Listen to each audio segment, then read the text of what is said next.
Hello and very good morning વિદ્યાર્થી મિત્રો, હું જાડેજા પ્રદીપસિંહ ઓરેકલ એકેડમી તરફથી આપનું સ્વાગત કરું છું આજના સરસ મજાના સેશનની અંદર। તમે બધા જાણો છો કે જુનિયર ક્લાર્ક અને તલાટીની પરીક્ષાને હવે બહુ જ થોડા દિવસ બાકી છે। એમાં પણ ખાસ જુનિયર ક્લાર્કની પરીક્ષા હવે માત્ર ને માત્ર 13-14 દિવસ બાકી છે।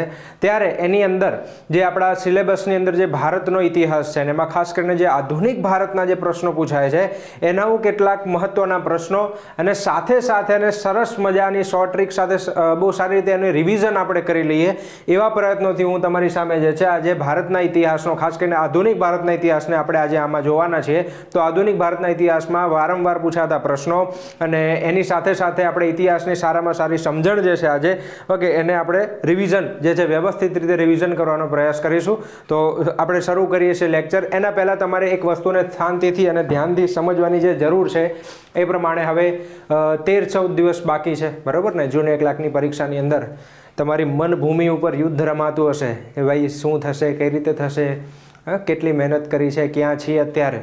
તો તમારે હવે મનને કાબૂમાં રાખવું ખૂબ જરૂરી છે। ઓકે, હવે માત્ર 13-14 દિવસનો જે ખેલ છે, તમારા મનમાં થતી બધી જ ચિંતાઓ, તમારા તમને આવતું દરેક પ્રકારનું ટેન્શન, ઘરનું હોય ને, નોકરીનું હોય ને, આ હોય ને તે બધા જ પ્રકારનું જે છે તમે એ પરિસ્થિતિમાંથી અત્યારે નીકળતા હશો। ખાસ કરીને મોબાઈલ, મૂવીઝ છે, મોબાઈલ છે, વેબ સિરીઝ છે, આ બધું થોડા સમય માટે હવે તમારે સ્ટોપ કરવાની જરૂર છે અને સંપૂર્ણ તમારું ધ્યાન જે છે આ છેલ્લા 13-14 દિવસનું જે છે તમારા રિવિઝનની અંદર હોવું જોઈએ। વ્યવસ્થિત રીતે વાંચન જે તમારે કરવાનું છે એની અંદર જે છે તમારું ધ્યાન હોવું જોઈએ। કે હવે તમારે ખાસ ધ્યાન રાખવું છે, હવે થોડી કૂટનીતિ વાપરવાની જરૂર છે ભાઈ।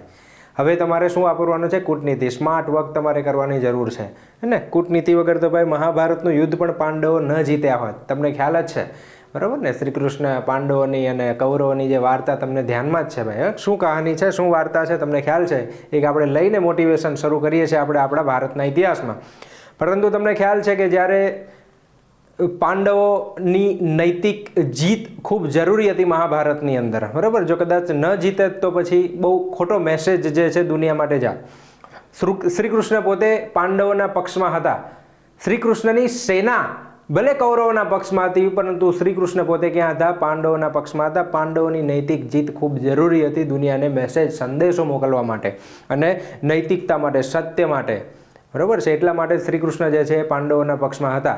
પરંતુ પાંડવો ક્યાંક યુદ્ધમાં પાછા પડી રહ્યા હતા અને એમાં પણ ખાસ કારણ હતા કે તેમની સામે જે દુશ્મનો હતા કોઈ જેવા તેવા ન હતા ભાઈ। કૌરવો છે, દાદા છે તેમના, બરાબર છે? પછી તેમના ગુરુ દ્રોણાચાર્ય છે, દ્રોણાચાર્યના પુત્ર અશ્વત્થામા જેવા એવા ખતરનાક યોદ્ધાઓ જે છે કૌરવોના પક્ષમાં હતા।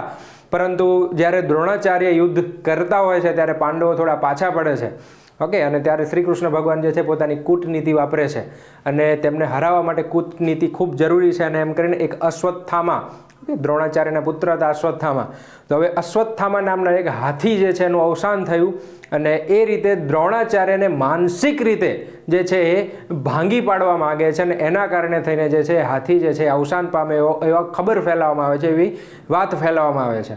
દ્રોણાચાર્યને ખ્યાલ છે કે જો સત્ય કોણ બોલશે તો સત્ય બોલવાવાળા એ જમાનામાં એક વ્યક્તિ હતા, નામ છે યુધિષ્ઠિર, કે ભાઈ યુધિષ્ઠિર જે છે ક્યારે ખોટું બોલતા નથી। અને ત્યારે જે છે યુધિષ્ઠિરને પૂછવા જાય છે દ્રોણાચાર્ય, કે એમને પૂછે છે કે ભાઈ અશ્વત્થામાનું મૃત્યુ થયું એમ, પણ અશ્વત્થામા તો ભાઈ યુધિષ્ઠિર તો પોતે સત્યના સૌથી મોટા એવા સિમ્બોલ માનવામાં આવે છે કે એ તો ક્યારે ખોટું બોલતા નથી। અને ત્યારે યુધિષ્ઠિર જે છે જવાબ આપે છે કે અશ્વત્થામા નર કે હાથી, બરાબર? મતલબ કે માણસ અશ્વત્થામા કે હાથી અશ્વત્થામા, કોનું મૃત્યુ પામ્યું છે એમ કે। પરંતુ જ્યારે નર કે હાથી બોલતા હોય છે ત્યારે એમ કહેવામાં આવે છે કે કૃષ્ણએ શંખ વગાડ્યો જોરથી અને એ શંખના અવાજ નીચે આ નર કે હાથી એવું દ્રોણાચાર્ય સાંભળી શકતા નથી અને દ્રોણાચાર્યને ખ્યાલ આવે કે ભાઈ યુધિષ્ઠિરે પણ કહી દીધું કે અશ્વત્થામાનું મૃત્યુ થઈ ચૂક્યું અને ત્યાં અશ્વત્થ જે છે જ્યાં દ્રોણાચાર્ય જે છે માનસિક રીતે પડી ભાંગે છે અને યુદ્ધના હથિયારો જે છે નીચે મૂકીને જે છે એકદમ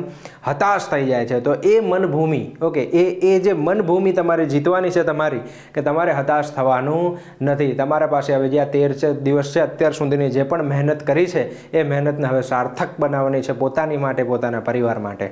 તો તમારે ખાસ ધ્યાન શું રાખવાનું છે? તમારે એક વસ્તુ ધ્યાનમાં રાખવાની છે કે અત્યાર સુધી તમે શું તૈયારી કરી લીધી છે પહેલાં તો તમારે એ ચેક કરવાનું છે કે તમે ક્યાં પહોંચ્યા છો, કેટલી તૈયારી કરી છે. બીજા નંબરમાં જોવાનું છે કે તમે કેટલું વાંચવાનું બાકી છે સિલેબસ પ્રમાણે. સિલેબસ તમને ધ્યાનમાં જ હશે કે ભાઈ ગુજરાતી વ્યાકરણ અને ભાષાના 20 માર્ક્સ છે, અંગ્રેજી વ્યાકરણ અને ભાષાના 20 માર્ક્સ છે, સેમ એવું જ મેથ્સના 10 માર્ક્સ છે અને બાકી 50 માર્ક્સ જીકે, જેની અંદર ઇતિહાસ છે, ભૂગોળ છે, સાંસ્કૃતિક વારસો છે, બંધારણ છે, સામાન્ય વિજ્ઞાન છે, થોડું ઘણું કોમ્પ્યુટર ઇન્ફોર્મેશન ટેકનોલોજી છે, પર્યાવરણ છે, રમતગમત છે, કરંટ અફેર્સ છે, આ બધું જ બાકીના 50 માર્ક્સમાં આવી જાય છે. તો તમારે જોવાનું છે કે તમે આમાંથી કયા વિષયને કર્યા છે, કયા વિષય બાકી છે, હવે બાકીના 13-14 દિવસમાં કયા વિષયને કેવું ધ્યાન તમે આપી શકશો. અને તમારા સૌથી મોટા દુશ્મન જે છે, તમને જે નડે છે તૈયારી કરવા માટે, જે રેઝિસ્ટન્સ બને છે, ફોર એક્ઝામ્પલ મોબાઈલ છે કે પછી કોઈ જાતના ડખા છે, કોઈ જાતની ચિંતાઓ છે, બધાથી એકદમ દૂર થઈને તમારી મનભૂમિને મજબૂત કરવાની છે અને મજબૂતાઈ સાથે જે છે તૈયારી ચાલુ કરવાની છે. અને આ 13-14 દિવસ જ બાકી છે એવું સમજીને તમારે છેલ્લી ફાઇટ જે છે હવે કરવાની છે. આજના ઇન્ફોર્મેશન અને ટેકનોલોજીના જમાનામાં ટેલિગ્રામમાં, વોટ્સએપમાં અઢળક પ્રકારના સોર્સને બધું આવતું હશે. આ બધા સોર્સની અંદર તમારે વિખેરાઈ જવાની જરૂર નથી અને ખાસ ધ્યાનમાં રાખી લેજો. કારણ કે જો સોર્સમાં પડી ગયા, સોર્સ ગોતતા થઈ ગયા, તો પછી એ સોર્સ ક્યારેય કવર નહીં કરી શકાય. ઓકે, તો શું કરવાનું છે? તમારે એક પેજ ઉપર બનાવવાનું છે કે ભાઈ ઇતિહાસ છે, આ ઇતિહાસની અંદર જે છે મારે શું ફોલો કરવાનું છે, કોનો વિડીયો જોવાનો છે, બરાબર છે, કયું મટીરિયલ વાંચવાનું છે, ક્વેશ્ચન આન્સર કયા કરવાના છે, બસ સિમ્પલ એ લખી દો અને એને ફોલો કરો. પછી અઢળક બીજા કોઈક બીજા ભાઈબંધે મેસેજ કર્યો કે ભાઈ આનું મટીરિયલ સારું છે, ભાઈ આનું સારું છે, આનું સારું છે, તો બધા મટીરિયલની અંદર પડવાની જરૂર નથી. કારણ કે હવે સમય નથી, સમય બહુ ઓછો છે, સમયની જ આ ફાઇટ છે. તો હવે સમય પ્રમાણે જે છે તમારે અહીંયા ફાઇટ કરવાની છે. ઠીક છે, તો આટલી વસ્તુ તમને ધ્યાનમાં રહે અને તમારા સોર્સને લિમિટેડ કરી નાખો. ક્વેશ્ચન આન્સર જે પ્રેક્ટિસ કરવાની છે એને પણ લિમિટેડ કરો. ક્વેશ્ચન આન્સર વ્યવસ્થિત કરવાના છે, તમારે રિવિઝન વ્યવસ્થિત કરવાનું છે. હવે જે વાંચ્યું છે એ જ કામમાં નહીં આવે તો કામનું શું રહેશે આ પરીક્ષા, બરોબર છે. પછી રોજના પ્રશ્નપત્રની પ્રેક્ટિસ પણ કરવાની છે કે ભાઈ 1 કલાકની અંદર 100 પ્રશ્નોના જવાબ, એમાં 10 તો ગણિત અને રિઝનિંગના હશે, તો એના જવાબ કઈ રીતે સમયસર પૂરા કરવા, તો આ બધું રિવિઝન કરવાનું છે. છેલ્લા 6 મહિનાથી આપણે મહેનત કરીએ છીએ, પરંતુ 1 કલાકનું જ્યારે પ્રશ્નપત્ર સામે આવે છે ત્યારે આપણે હાર માની જઈએ છીએ, ત્યારે આપણે દિમાગમાંથી બધું જ વિખેરાઈ જાય છે. ઓલું જોઈએ છે ને, ઓલું પાય આમ જાય છે ને ગણિતના સૂત્રો આમ નીકળી જાય છે ને ઇતિહાસમાં કયો રાજા ક્યારે આવ્યો એ આમ નીકળી જાય છે, બધું જ નીકળી જાય છે દિમાગમાંથી અને ત્યાં કન્ફ્યુઝન થઈ જાય છે અને ત્યાં પછી કામકાજ આપણું પૂરું થઈ જાય છે. ઓકે, તો એ 1 કલાકને સુધારવા માટે તમારે આ 13 દિવસના જેટલા કલાક બને એટલા કલાકની મહેનત કરવાની છે. હવે આ 13 દિવસ 14 દિવસ જે પણ આપણે ગણતા હોઈએ, 29 તારીખે છે આઈ થિંક જુનિયર ક્લાર્કની પરીક્ષા, બરોબર ને? બાકી તલાટીની જ્યારે જાહેર થશે ત્યારે. પરંતુ આ જુનિયર ક્લાર્કની પરીક્ષાને છેલ્લી માનીને અત્યારે તમારી સંપૂર્ણ પૂરજોરથી તૈયારી, તમારા તરફથી કોઈ કચાશ રહેવી જોઈએ નહીં. પછી ભલે પેપર ગમે એવું જાય, પેપર જાય પછી તમને એમ ન લાગવું જોઈએ થોડીક મહેનત કરી લીધી હોત તો, બરાબર? તો એ મહેનત કમ્પ્લીટ હોવી જોઈએ તમારી. હા, પેપર ગયું પછી એમ થાય તમને આત્મસંતોષ કે ના મેં મહેનત કમ્પ્લીટ કરી હતી, પેપર પછી ભલે કેમ એવું જાય, ત્યાં તમે જીતી ગયા. બસ આટલી વસ્તુને ધ્યાનમાં રાખવાની છે. અને આપણે શરૂ કરીએ છીએ ભારતના ઇતિહાસનું, આધુનિક ભારતના ઇતિહાસના કેટલાક મહત્વપૂર્ણ પ્રશ્નો અને સાથે સાથે થોડી સમજણ, થોડું રિવિઝન જે છે એ પણ આપણે અહીંયા શરૂઆત કરીએ છીએ. તો ચલો, નંબર 1 હું જાડેજા પ્રદીપસિંહ આ તમારી સામે ભારતના ઇતિહાસના મહત્વપૂર્ણ પ્રશ્નો જે છે એને લઈને આવ્યો છું. તો આપણે ફટાફટ શરૂ કરીએ છીએ. સૌથી પહેલો પ્રશ્ન છે poverty and unbritish rule in India. અહીંયા ધ્યાનમાં રાખજો, poverty and unbritish rule in India નામનું પુસ્તક જે છે એ કોના દ્વારા લખવામાં આવ્યું હતું? ખૂબ મહત્વનું પુસ્તક છે, આ પરીક્ષામાં ઘણીવાર પૂછાઈ જાય છે. ઓકે, તો ઓપ્શન છે તમારી સામે દાદાભાઈ નવરોજી, ફિરોજ શાહ મહેતા, રમેશચંદ્ર દત્ત અને સુરેન્દ્રનાથ બેનર્જી. તો poverty and unbritish rule in India નામનું જે પુસ્તક છે એ કોના દ્વારા લખવામાં આવ્યું છે? એ લખવામાં આવ્યું છે ઓપ્શન એ દાદાભાઈ નવરોજી. અહીંયા જે હું પ્રશ્ન પૂછું છું, જો મેં અહીંયા ક્યાંય ટીક નથી કર્યું કે કયો પ્રશ્ન જવાબ સાચો છે ને કયો સાચો નથી, તો તમે તમારા મનની અંદર તમે પૂછી શકો છો કે આમાં કયો જવાબ સાચો આવવો જોઈએ, એને જોવો ધ્યાનથી. પછી તમે તમારી જાતને ઇવેલ્યુએટ કરો કે ભાઈ આની અંદર કયો જવાબ જે મેં વિચાર્યો તે જવાબ સાચો છે કે નથી. એવું હોય તો તમે કોમેન્ટ કરો. ઓકે, તો એમાં પણ તમને ધ્યાનમાં આવશે કે મારો આ જવાબ સાચો છે ને આ જવાબ ખોટો છે. ઓકે, તો આ ઇવેલ્યુએશન કરવાનું છે તમારે. તમે જે પ્રમાણેનો ઇતિહાસ તૈયાર કર્યો છે એ પ્રમાણે બહુ સિમ્પલ પ્રશ્નો છે, વારંવાર પૂછાતા પ્રશ્નો છે, પરંતુ એનું રિવિઝન કઈ રીતે કરવું એ આપણે ધ્યાનમાં હોવું જોઈએ. તો આ છે દાદાભાઈ નવરોજી. તો Dadabhai Naoroji poverty and unbritish rule in India નામનું પુસ્તક લખ્યું. એક ખૂબ મહત્વનો સિદ્ધાંત એની અંદર જે તેમણે આપ્યો હતો એ કયો સિદ્ધાંત હતો?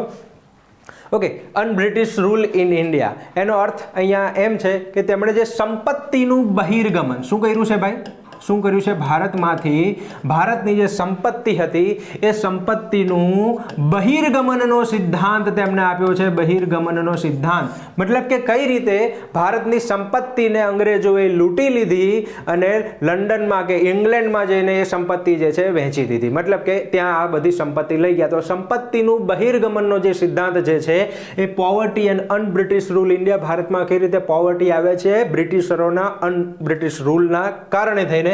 તો આ દાદાભાઈ નવરોજી જે છે એ ભારતના ગ્રાન્ડ ઓલ્ડ મેન તરીકે ઓળખવામાં આવે છે. ધ્યાનમાં રાખીશું આપણે, ગ્રાન્ડ ઓલ્ડ મેન તરીકે ઓળખવામાં આવે છે, બરોબર છે. તો આ એક દાદા ગ્રાન્ડ ઓલ્ડ મેન તરીકે ઓળખવામાં આવતા ખૂબ મહત્વના વ્યક્તિ છે દાદાભાઈ નવરોજી.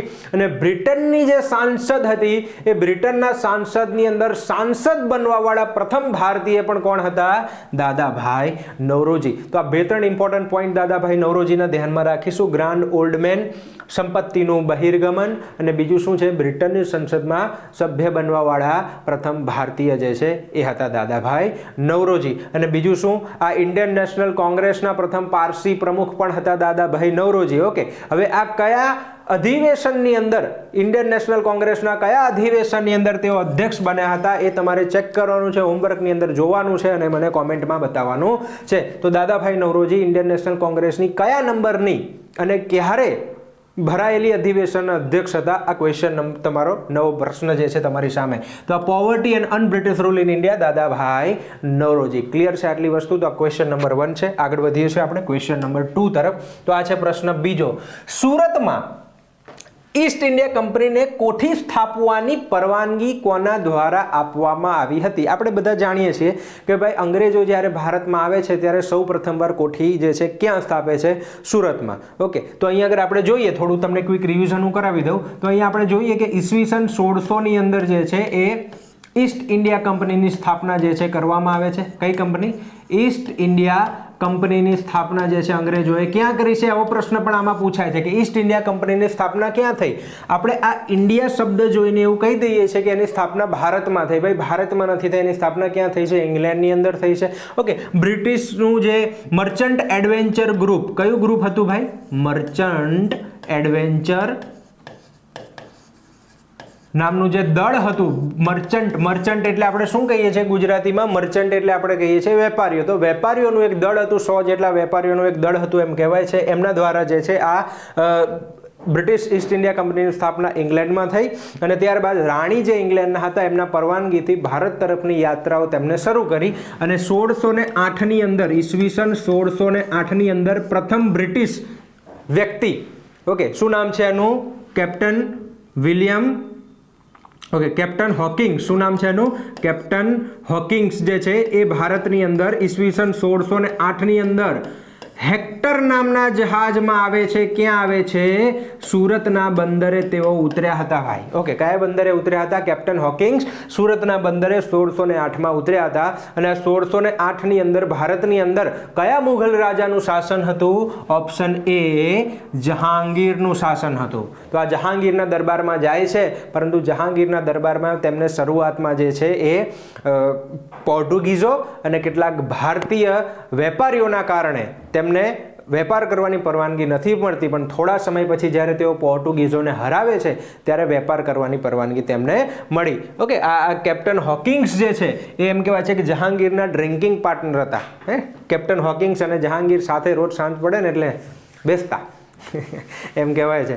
પરંતુ આ કેપ્ટન હોકિંગ્સ ફારસી ભાષા બહુ સારી રીતે જાણતા હતા, એટલે જહાંગીર તેમને પોતાની સાથે રાખે છે થોડા સમય માટે. અને ત્યારબાદ એમ કહેવાય છે કે આગળ જતા તેમને પરવાનગી મળે છે. અને ઈસવીસન 1613ની અંદર તેમણે પ્રથમ કોઠી ક્યાં સ્થાપી હતી? સુરતની અંદર પ્રથમ કોઠી જે છે સ્થાપી હતી. કોની પરવાનગીથી સ્થાપી હતી?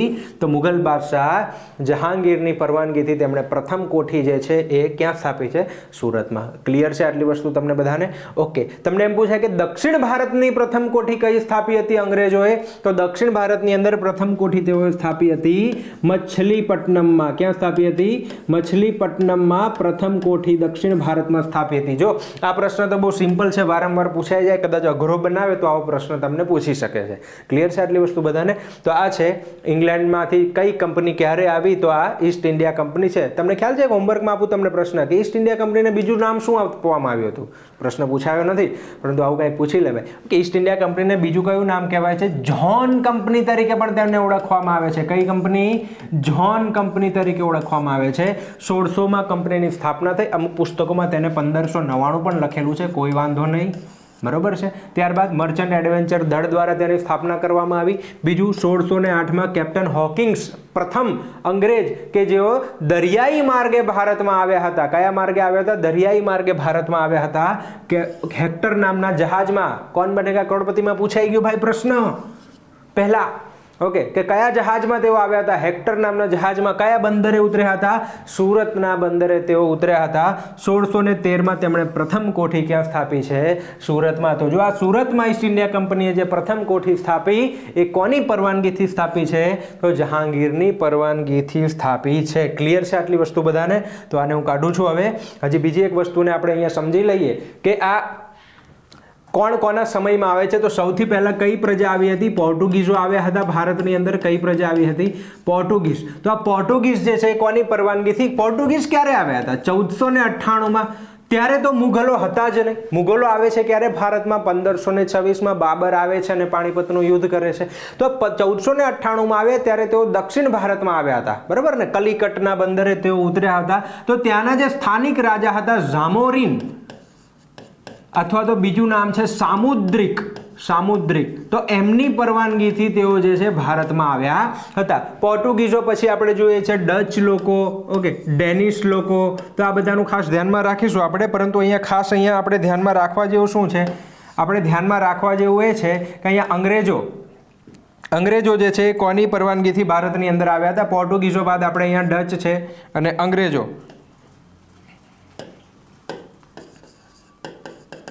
અંગ્રેજો છે, ડેનિશ છે. આ લોકો કોના સમયમાં આવ્યા ભારતમાં? તો જહાંગીરના સમયમાં. કોના સમયમાં? જહાંગીરે પરવાનગી આપી હતી. અને એક પ્રશ્ન તમને પૂછાય છે એ છે કે ફ્રેન્ચ લોકો કોના સમયમાં ભારતમાં આવ્યા હતા? તો ફ્રેન્ચ લોકો ભારતમાં આવ્યા હતા ઈસવીસન 1664ની અંદર. અને એ વખતે કોનો સમય હતો? ઔરંગઝેબનો. કોનો સમય હતો? ઔરંગઝેબ. તો તમે આટલી વસ્તુ ક્લિયર હશે તમારા દિમાગમાં. ઓકે, અંગ્રેજો ક્યારે આવ્યા હતા? 1608માં ભારતમાં આવ્યા હતા. ડેનિશ લોકો 1616માં. તો આ જે છે આ પોઈન્ટ તમને ખ્યાલ હોવા જોઈએ. પોર્ટુગીઝો કોની પરવાનગીથી? અંગ્રેજ, ડેનિશ કોની પરવાનગીથી? ફ્રેન્ચ લોકો કોની પરવાનગીથી ભારતમાં આવ્યા હતા અને વેપાર કર્યો હતો? તો આ ધ્યાનમાં હોવું જોઈએ. ફ્રેન્ચોએ કઈ કોઠી પ્રથમ સ્થાપી હતી? અંગ્રેજોએ કઈ કોઠી સ્થાપી હતી? તો આ વસ્તુ પણ ધ્યાનમાં હોવી જોઈએ. તો આ તમારા આધુનિક ભારતનો બીજો મહત્વનો પ્રશ્ન છે. ત્યાર પછી આપણે આગળ વધીએ છીએ નંબર 3. Question number 3. કયું સમાચાર સૌપ્રથમ ગુજરાતી ભાષામાં પ્રકાશિત થયું હતું? કયું સમાચાર પત્ર સૌપ્રથમ ગુજરાતી ભાષામાં પ્રકાશિત થયું હતું? તમારી સામે ઓપ્શન જો બધા લગભગ એક જેવા જ છે. ઓકે, તો કયું સમાચાર પત્ર છે આની અંદર? તો આમાં ઓપ્શન સી. કયું છે? ઓપ્શન સી બોમ્બે સમાચાર, અથવા તો બીજું નામ આનું કહી શકીએ છીએ મુંબઈ સમાચાર તરીકે પણ તે ઓળખાય છે. તો મુંબઈ સમાચાર પત્ર જે છે એ ગુજરાતી ભાષાનું પ્રકાશિત થયેલું પ્રથમ સમાચાર પત્ર છે. પરંતુ નામ શું છે ભાઈ? મુંબઈ અથવા તો બોમ્બે સમાચાર. તો ક્યાં પ્રકાશિત થયું હશે? આ બોમ્બેની અંદર પ્રકાશિત થયેલું છે આ સમાચાર પત્ર, બરાબર. કોના દ્વારા? તો એમ કહેવાય છે કે ઈસવીસન 1822ની અંદર ફરદુનજી મર્દબાન. કોણ છે આ? ફરદુનજી મર્ઝબાન. તો આ ફરદુનજી મર્ઝબાન દ્વારા જે છે ઈસવીસન 1822ની અંદર ગુજરાતી ભાષાનું પ્રથમ સમાચાર પત્ર બોમ્બે સમાચાર બોમ્બેની અંદર જે છે પ્રકાશિત કરવામાં આવ્યું હતું. એમ કહેવાય છે કે આ એશિયાનું સૌથી જૂનું સમાચાર પત્ર છે. ક્યાંનું? એશિયાનું સૌથી જૂનું સમાચાર પત્ર આને માનવામાં આવે છે. ઓકે, તમને એક વસ્તુ કહી દઉં, ભારતની અંદર એશિયાનું સૌથી જૂનું સમાચાર પત્ર, પણ એમ કહેવાય છે કે દુનિયાની વાત કરીએ, વિશ્વની વાત કરીએ તો વિશ્વનું આ 4th નંબરનું સૌથી જૂનું સમાચાર પત્ર છે. ઓકે, તો ખૂબ મહત્વનો પ્રશ્ન અહીંયાથી બને છે, પરીક્ષામાં ઘણીવાર પૂછાઈ ગયું છે. તો આ બોમ્બે સમાચાર આપણા દિમાગમાંથી હવે જવું જોઈએ નહીં. ઈસવીસન 1822ની અંદર આ પ્રકાશિત કરવામાં આવ્યું હતું. આની ઉપરથી એક બીજો પ્રશ્ન પણ મને યાદ આવે કે તમને પૂછાય કે ગુજરાતમાં ગુજરાતી ભાષાનું સમાચાર પત્ર કયું હતું? વર્તમાન પત્ર કયું હતું? તો એનું નામ જ શું છે? વર્તમાન. શું નામ છે એનું? વર્તમાન. તો ધ્યાનમાં રાખીશું ગુજરાતમાં ગુજરાતી ભાષાનું વર્તમાન નામનું સમાચાર. પરંતુ અહીંયા આગળ મુંબઈની અંદર ગુજરાતી સૌપ્રથમ કયું સમાચાર હતું? બોમ્બે સમાચાર. તો આ થઈ ગયો ક્વેશ્ચન નંબર 3. ચાલો એનાથી આગળ વધીએ આપણે. નેક્સ્ટ પ્રશ્ન લઈએ આપણે ક્વેશ્ચન નંબર 4. સંવાદ કૌમુદી સમાચાર સામાયિક કોણ લખતા હતા? ઓકે, કોના દ્વારા સંવાદ કૌમુદી સમાચાર પત્ર જે છે લખવામાં આવતું હતું? તો સામાયિક, સોરી સમાચાર પત્ર નહીં પરંતુ આ સામાયિક છે. તો ઓપ્શન એ રાજા રામમોહન રાય. તો આ રાજા રામમોહન રાય આપણે બધા જાણીએ છીએ અને એમ કહેવામાં આવે છે કે આધુનિક ભારતના પિતા કહેવામાં આવે છે. ખાસ કરીને સમાચાર પત્રના વર્તમાન પત્રના પિતા પણ આને કહેવામાં આવે છે. તો આ જે રાજા રામમોહન સામાજિક સુધારાના પિતા કહેવામાં આવે છે. ઓકે, ખાસ કરીને સામાજિક સુધારા વિશે આપણે જોઈએ. આ જે 18મી અને 18મી 19મી સદીના ઈસવીસન 1800થી લઈને 1900 સુધીનો જે સમયગાળો છે એમ કહેવાય છે કે ભારતના ઇતિહાસની અંદર સુધારાવાદી સમયગાળો કહેવાય. અને શું કહેવાય છે? સુધારા. ધાર્મિક હોય, સામાજિક હોય, સાંસ્કૃતિક હોય, બહુ જ બધા પ્રકારના સુધારા જે છે આ સમયગાળામાં થયા. અને આ જ સમયગાળાના કારણે આપણે કદાચ અહીંયા આવા આધુનિક યુગમાં જીવીએ છીએ. તો સુધારા કરવાવાળા સૌ પ્રથમ વ્યક્તિમાં જો કોઈનું નામ આવતું હોય તો કોનું નામ આવે? રાજા રામમોહન રાય. તો આ રાજાની ઉપમા તેમને કોના દ્વારા આપવામાં આવી હતી? અકબર દ્વિતીય દ્વારા. કોના દ્વારા? એ વખતના મુઘલ બાદશાહ હતા અકબર બીજા. તો અકબર બીજાએ તેમને રાજાની ઉપમા જે છે આપી હતી. એક આ પોઈન્ટ થઈ ગયો. બીજી આપણે વાત કરીએ છીએ કે આ આધુનિક ભારતના પૂર્વજ તેમને કહેવામાં આવે છે. સુધારાના પિતા કહેવામાં આવે છે તેમને, બરાબર ને. બીજું ઘણું બધી બાબતો છે આમના વિશે આપણે ખાસ જાણીએ છીએ. પરંતુ અહીંયા આગળ સંવાદ કૌમુદી, ઓકે, બે ખાસ સામાયિક આપણે યાદ રાખીશું. એક તો આપણે વાત કરી સંવાદ કૌમુદી. કયું કીધું આપણે? સંવાદ કૌમુદી. અને એક ખાસ યાદ રાખીશું મીરાત ઉલ અખબાર. કયું છે બીજું? મીરાત ઉલ અખબાર. તો આ બંને પ્રકારના સમાચાર સામાયિક જે છે એ આ રાજા રામમોહન રાય લખતા હતા. બે વસ્તુના પ્રખર વિરોધી તેઓ હતા, જેમાં આપણે ખાસ જોઈએ છે કે મૂર્તિ પૂજાનો તેઓએ વિરોધ કર્યો હતો. શેનો વિરોધ કર્યો હતો ભાઈ? મૂર્તિ પૂજાનો વિરોધ કર્યો હતો. અને બીજું ખાસ જે છે એ છે સતી પ્રથાનો વિરોધ કર્યો હતો. સતી પ્રથાનો વિરોધ કર્યો હતો. ઓકે, એમની કહાની કાંઈક એવી છે કે રાજા રામમોહન રાય ના ભાભી, તેમના ભાઈના અવસાન બાદ તેમને ભાભી જે છે એ સતી થયા હતા. તો એમનાથી એ જોવાયું નહોતું એમ કહેવાય છે. અને તેમણે ત્યારબાદ આ સતી પ્રથાના વિરોધમાં એમ કહેવાય ફાઇટ કરવાનું નક્કી કર્યું. અને તેઓએ ખૂબ લાંબી ફાઇટ કરી. 17 વર્ષ સુધીની તેમની ફાઇટ હતી આ. અને ત્યારબાદ જે તે સમયે ભારતના જે ગવર્નર જનરલ હતા એનો પ્રશ્ન પણ આગળ આવશે. તો એમના દ્વારા સતી પ્રથા વિરોધી કાયદો બનાવવામાં આવે છે. ઈસવીસન 1829ની અંદર આ કાયદો બન્યો હતો. રાજા રામમોહન રાયની સૌથી મહત્વની સંસ્થા આપણે બધા જાણીએ છીએ એ કઈ છે?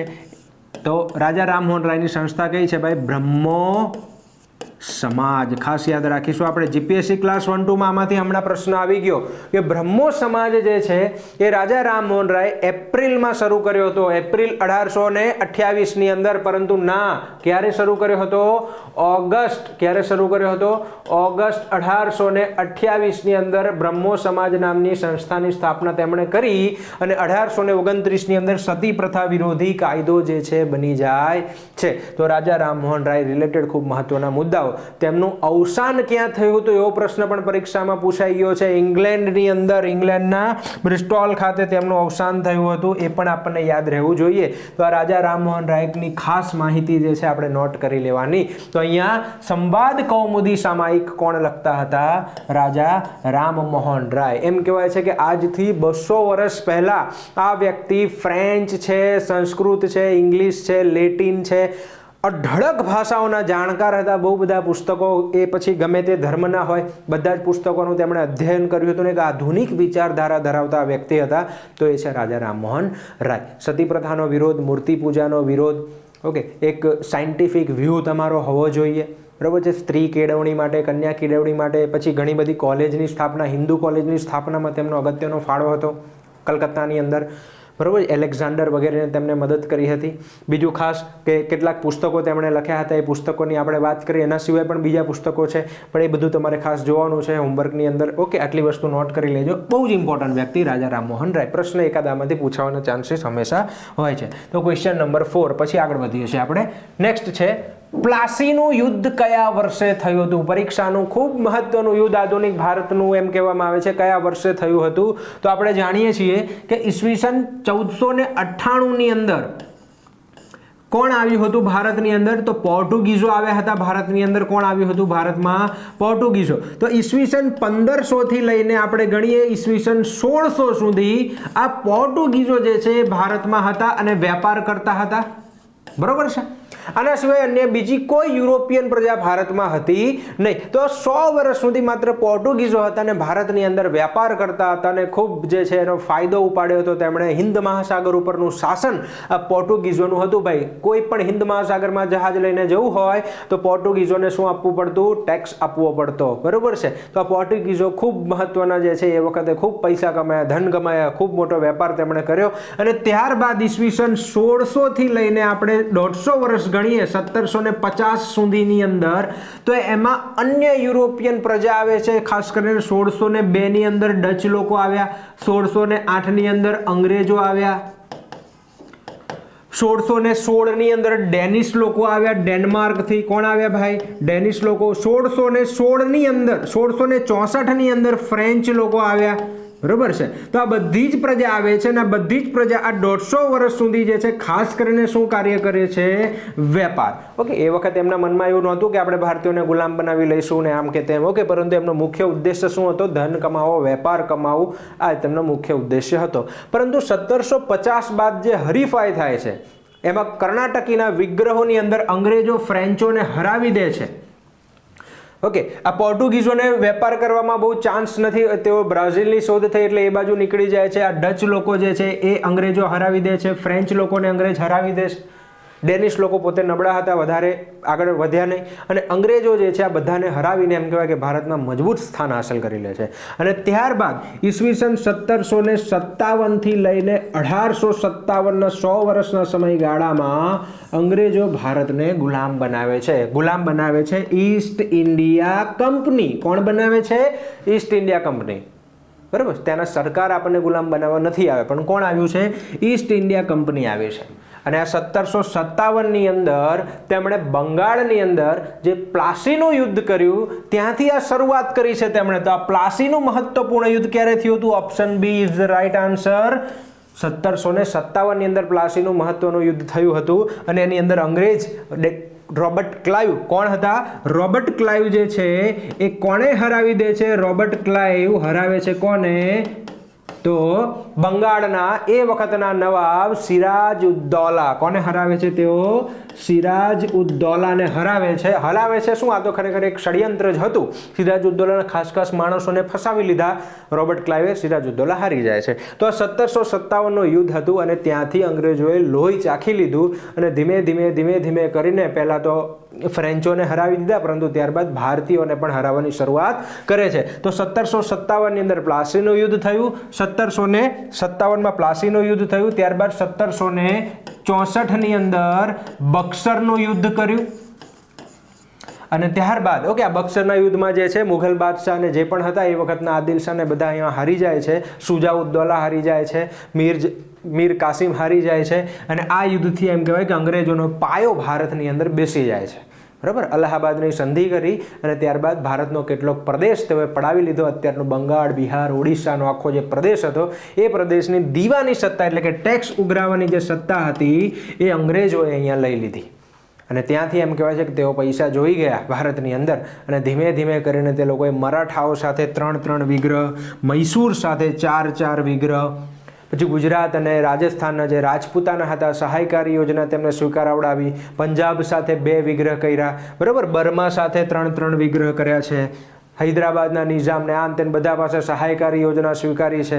ઓકે. બધી જ જગ્યાએ એમ કહેવાય કે નેપાળથી લઈને અત્યારના પાકિસ્તાન, સિંધ પ્રદેશ, આ બધો જ પ્રદેશ અંગ્રેજોએ ધીમે કરીને આ 100 વર્ષના સમયગાળાની અંદર, કયા 100 વર્ષના? 1757 થી 1857 100 વર્ષના સમયગાળામાં આ પ્રદેશને પડાવી લીધો. અને લાસ્ટમાં 1848 ની અંદર એમ કહેવાય છે કે ડેલહાઉસી ભારતના ગવર્નર જનરલ તરીકે આવે છે અને જે નાના નાના પ્રદેશો બચતા હતા એ પ્રદેશોને પણ ગમે તેમ કરીને પોતાના સામ્રાજ્યમાં ભેળવી દેવા માટે ખાલસા નીતિ લાવે છે ભાઈ. કોણ લાવે છે? ડેલહાઉસી ખાલસા નીતિ લાવે છે. અને આ ડેલહાઉસી ધીમે ધીમે કરીને ખાલસા નીતિના ભોગ જે છે પંજાબને અને બધા જ પ્રદેશોને બનાવી દે છે. ઝાંસીની રાણીની વાર્તા પણ આપણે સાંભળી છે. તો એ રીતે ધીમે ધીમે કરીને બધા પ્રદેશોને અને એની અંદર પોતાની વસ્તુઓ પણ ઇમ્પ્લિમેન્ટ કરતા જાય છે, જેમ કે જમીન મહેસૂલની પદ્ધતિઓ તે પોતાની એક ટેકનિકલ ફોલ્ટના કારણે વચ્ચે પ્રોબ્લેમ થઈ ગઈ છે. ઓકે, ફરીથી આપણે શરૂ કરીએ છીએ. આ પ્રશ્ન તમને ધ્યાનમાં છે. પ્લાસીનું યુદ્ધ જે છે ક્યાંથી શરૂ થાય છે? તો પ્લાસીનું યુદ્ધ જે છે 1757 એનો જવાબ છે. આપણે જોયું હમણાં કે 1757 પ્લાસીનું યુદ્ધ, 1764 બક્સરનું યુદ્ધ અને ધીરે ધીરે જે છે અંગ્રેજોએ બાકીના પ્રદેશોને પણ ગુલામ બનાવી લીધા અને આ રીતે અંગ્રેજો જે છે આગળ જાય છે. ઓકે, ડેલહાઉસી આવે છે 1848માં ભારતની અંદર ડેલહાઉસી આવે છે અને ડેલહાઉસી પોતાની ખાલસા નીતિ લાવે છે અને ધીમે ધીમે કરીને બાકીના પ્રદેશોને પણ ગુલામ બનાવે છે. લોકો કંટાળી જાય છે, રાજા રજવાડાઓ કંટાળી જાય છે, સૈનિકો છેલ્લે વિદ્રોહ કરી નાખે છે, જેને આપણે કહીએ છીએ 1857નો સંગ્રામ. અને આ સંગ્રામથી બહુ જ એવી અસર થાય છે અને લાસ્ટમાં અંગ્રેજો આ સંગ્રામને પણ દાબી દે છે 1858 આવતા અને ત્યારબાદ ઈસ્ટ ઇન્ડિયા કંપનીનું શાસન ભારતની અંદર સમાપ્ત થાય છે અને ભારતની અંદર રાણીનું શાસન જે છે શરૂ થાય છે. તો આ રાણીનું શાસન ભારતમાં આ રીતે 1857 બાદ જે છે શરૂ થાય છે અને એ પણ 90 વર્ષ સુધી એટલે 1947ની અંદર આપણને આઝાદી મળે ત્યાં સુધી આ શાસન રહેશે. તો આપણો ચોથો પ્રશ્ન છે, પાંચમો પ્રશ્ન, પ્લાસીનું યુદ્ધ 1757. જો ગોખવાનું નથી, સમજવાનું છે, એટલા માટે હું તમને થોડું સમજાવતો જાઉં છું, પરંતુ સમયને અનુરૂપ, સમયને માન આપીને હું તમને શોર્ટમાં સમજાવવાનો પ્રયાસ અહીંયા કરું છું. તો અહીંયા આગળ વધીએ છીએ આપણે ક્વેશ્ચન નંબર 6 ઉપર. શેર એ પંજાબ તરીકે જે છે કોણ ઓળખાવામાં આવતા હતા? શેર એ પંજાબ કોણ કહેવાતા હતા? તો કોણ છે ભાઈ? ઓપ્શન જોઈ લો. મહારાજા રણજીતસિંહ, અજીતસિંહ, સવાઈ જયસિંહ અને સવાઈ ઉદયસિંહ. તો આ બંને જોઈને જ ખ્યાલ આવે કે આ બંને તો ના આવે ભાઈ. આ તો રાજપૂતાના છે. અજીતસિંહ નામ પણ નથી ક્યાંય સાંભળ્યું. કે જવાબ શું આવે છે? ઓપ્શન એ મહારાજા રણજીતસિંહ. તો મહારાજા રણજીતસિંહ જે છે જેમણે શીખ સામ્રાજ્યની જે સ્થાપના કરી હતી એ શેર એ પંજાબ તરીકે ઓળખવામાં આવે છે.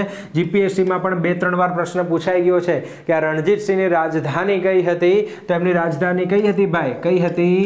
લાહોર. કઈ હતી? લાહોર. જો હું ખોટો હોય તો તમારે કોમેન્ટ કરવાની છે હો ભાઈ. અહીંયા અમુક વસ્તુ મારી રીતે તમને એવું આપી દઈશ કે તમે એને ચેક કરો, બરોબર છે? તો અહીંયા ધ્યાનમાં રાખીશું આપણે. મહારાજા રણજીતસિંહ શેર એ પંજાબ તરીકે ઓળખવામાં આવે છે. હજી જો સેમ આવો જ પ્રશ્ન આપણે હજી એક આગળ લઈશું ત્યારે તમને કન્ફ્યુઝન થશે. સમજો, શેર એ પંજાબ કોણ કહેવાય છે? લાહોર. મહારાજા રણજીતસિંહ જે છે તેમણે પોતાની રાજધાની સ્થાપી હતી, હાલના પાકિસ્તાનમાં આવેલું છે. તો શેર એ પંજાબ ધ્યાનમાં રાખીશું, લાહોર. ક્વેશ્ચન નંબર 7 આગળ વધીએ. મરાઠા સંઘની સ્થાપના કોના દ્વારા કરવામાં આવી હતી? શું જવાબ હશે ભાઈ? આ જોઈને આપણને ખ્યાલ આવે કે આ જ હશે, પરંતુ ના.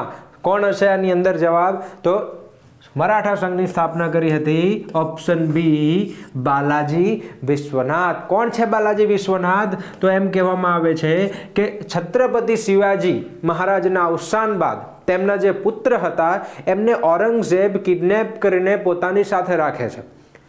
જ્યાં સુધી ઔરંગઝેબ મૃત્યુ નથી પામતા ત્યાં સુધી. ઈસવીસન 1707ની અંદર જ્યારે ઔરંગઝેબ મૃત્યુ પામે છે ત્યારે શિવાજી મહારાજના જે પુત્ર હોય છે શાહુજી, એમને એ છોડે છે. એમના વંશજ હોય છે એમને તેઓ છોડી દે છે. પરંતુ એઓ ઘણા સમયથી ઔરંગઝેબના શાસન હેઠળ હતા એટલે તેમને રાજપાટનો એમ કહેવામાં આવે છે કે જે ખાસ અનુભવ નહોતો, તેમને જે નોલેજ નહોતું, ઓકે, એના કારણે તેઓ જે છે એ પોતાની શક્તિઓ જે છે એ કોને આપે છે? તો જે એ વખતના મુખ્યમંત્રી જે કહેવામાં આવે છે, મરાઠા સંઘની અંદર સૌથી ઊંચું પદ રાજાનું, ને રાજા બાદ કોનું પદ હતું? તો મુખ્યમંત્રી. અને મુખ્યમંત્રીને એ વખતે શું કહેવામાં આવતા? પેશવા. તો આ પેશવાને જે છે એ વધારાની શક્તિઓ જે છે આપી દે છે રાજા તરીકે. એટલે અલ્ટિમેટલી આ લોકો જ પોતે રાજા બની જાય છે. તો આ પ્રથમ પેશવા કોણ હતા? બાલાજી વિશ્વનાથ પ્રથમ પેશવા જે છે હતા અને તેમણે મરાઠાઓના સંઘની રચના કરી અને એની અંદર જે પણ સરદારો હતા, બધા સરદારો, હોલકર છે, ભોંસલે છે, આ બધા જ સરદારોને એક સાથે ભેગા કર્યા અને મરાઠા સંઘની સ્થાપના કરી હતી. કોને? બાલાજી વિશ્વનાથ. બાલાજી વિશ્વનાથ બાદ તેમના પુત્ર બને છે બાલાજી બાજીરાવ. બાલાજી બાજીરાવ નહીં, સોરી, બાજીરાવ દ્વિતીય. કોણ? બાજીરાવ.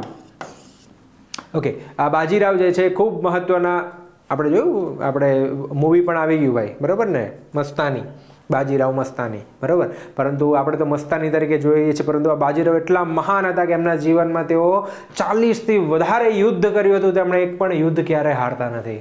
અને મરાઠા સામ્રાજ્યનો સૌથી મોટો પરચમ એમ કહેવામાં આવે છે, શિવાજી મહારાજ બાદ તેમણે આખા ભારતની અંદર જે છે મરાઠા સામ્રાજ્ય ફેલાવ્યું હતું, એ હતા બાજીરાવ. ઓકે, તો આ બાજીરાવને પણ અહીંયા ધ્યાનમાં રાખીશું, બાજીરાવ પ્રથમ જે છે અહીંયા ધ્યાનમાં રાખીશું. પરંતુ આ છે બાલાજી વિશ્વનાથ. આ પ્રશ્નનો જવાબ શું આવશે તમારો? ઓપ્શન બી, મરાઠા સંઘની સ્થાપના કોણે કરી હતી? ધ્યાનમાં રાખીશું ઓપ્શન બી. ચલો આગળ વધીએ છીએ આનાથી.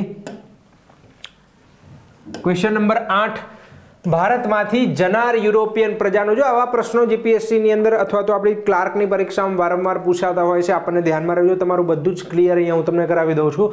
ભારતમાંથી જવાવાળી યુરોપિયન પ્રજાને સાચા ક્રમમાં ઓળખો. કે ધ્યાનમાં પ્રશ્ન શું પૂછ્યું છે? ભારતમાંથી જનાર ભારતમાં આવે છે ક્યારે, એમ નહીં ભારતમાંથી જાય છે ક્યારે. તો અહીંયાથી તમે જોશો ઓપ્શન એ, બી, સી અને ડી, ચારે ચાર પ્રજા અહીં આપી છે. ખાસ જે ઇમ્પોર્ટન્ટ છે એમાં ભારતમાંથી સૌથી પહેલા કઈ પ્રજા જાય છે? તો ભારતમાંથી સૌથી પહેલા કઈ પ્રજા જાય છે? ડચ લોકો જાય છે. કઈ પ્રજા જાય છે?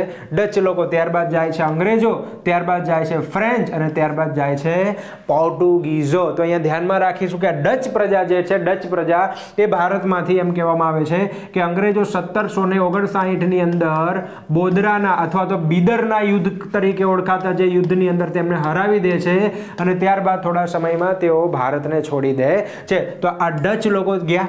ત્યારબાદ 1947 ની અંદર ભારત આઝાદ થાય છે, ત્યારે અંગ્રેજો ભારતને છોડીને જાય છે, તો અંગ્રેજો ગયા. ઓકે, ત્યારબાદ 1954 ની અંદર ફ્રેન્ચ લોકો જે છે એ પોંડિચેરીને આઝાદ કરે છે અને પોંડિચેરી આઝાદ થાય છે. અને લાસ્ટમાં પોર્ટુગીઝો જે છે એ ભારતની અંદર ગોવાને આઝાદ કરે છે 1961 ની અંદર. લાસ્ટમાં ભારતની આઝાદી બાદ 14 વર્ષે ગોવા આઝાદ થાય છે ભાઈ. ઓકે, તો અહીંયા આગળ આ પોર્ટુગીઝો, તો તમે જોશો તો સાચો ક્રમ શું છે ભાઈ? બી કયો છે? અહીંયા ડચ લોકો સૌથી પહેલા ભારતને છોડે છે, અંગ્રેજો, ફ્રેન્ચ અને કઈ છે બીજી આની અંદર? તો પોર્ટુગીઝો લાસ્ટમાં. તો આપણે કેવી રીતે યાદ રાખીશું? પોર્ટુગીઝો સૌ પ્રથમ ભારતમાં આવવાવાળી પ્રજા હતી ને સૌથી છેલ્લે ભારતમાંથી જવાવાળી પ્રજા હતી. ઓકે, સૌ પ્રથમ કોણ આવે છે? પોર્ટુગીઝો આવે છે. સૌથી છેલ્લે કોણ જાય છે?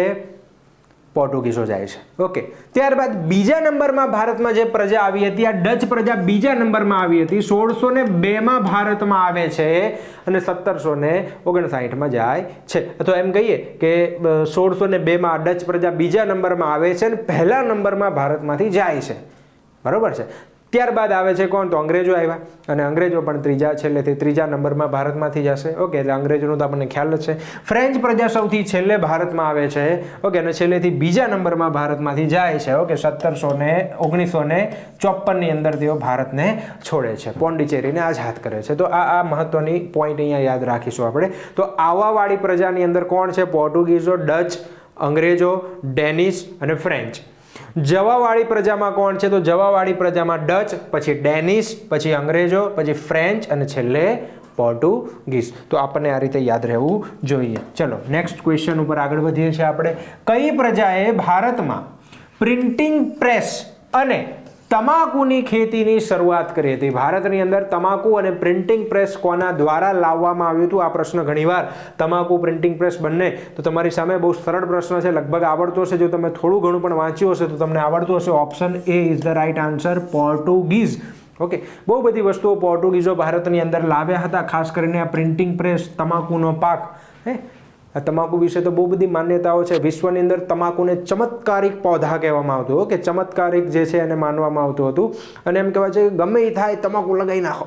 શું ગમે એ થાય, કોઈને કાંઈ વાગ્યું હોય, કોઈને કાંઈ પણ થયું હોય, તમાકુનો ઉપયોગ. કારણ કે એ વખત તો ખબર નથી ને તમાકુથી શું ગેરફાયદા છે, તો બધામાં વાપરતા. એમ કહેવાય પછી ધીમે ધીમે ખ્યાલ આવે કે ભાઈ આ તો થોડીક એવી વસ્તુ છે કે ભવિષ્યમાં નુકસાન પહોંચાડી શકે છે. ભારતની અંદર અકબરની સામે તમાકુ પ્રેઝન્ટ કરવામાં આવે છે આગળ જતા. પોર્ટુગીઝો લાવ્યા, ત્યારબાદ આગળ જતા અકબર એક વખત પીવે છે તમાકુ જોરથી. હવે અકબર તમ્મર ખાઈ જાય છે, પછી અકબરને લાગે ભાઈ આપણે લેવા જેવી નથી. પરંતુ ત્યાં સુધી વિશ્વભરની અંદર, ભારતભરની અંદર તમાકુ જે છે એ ફેલાઈ જાય છે.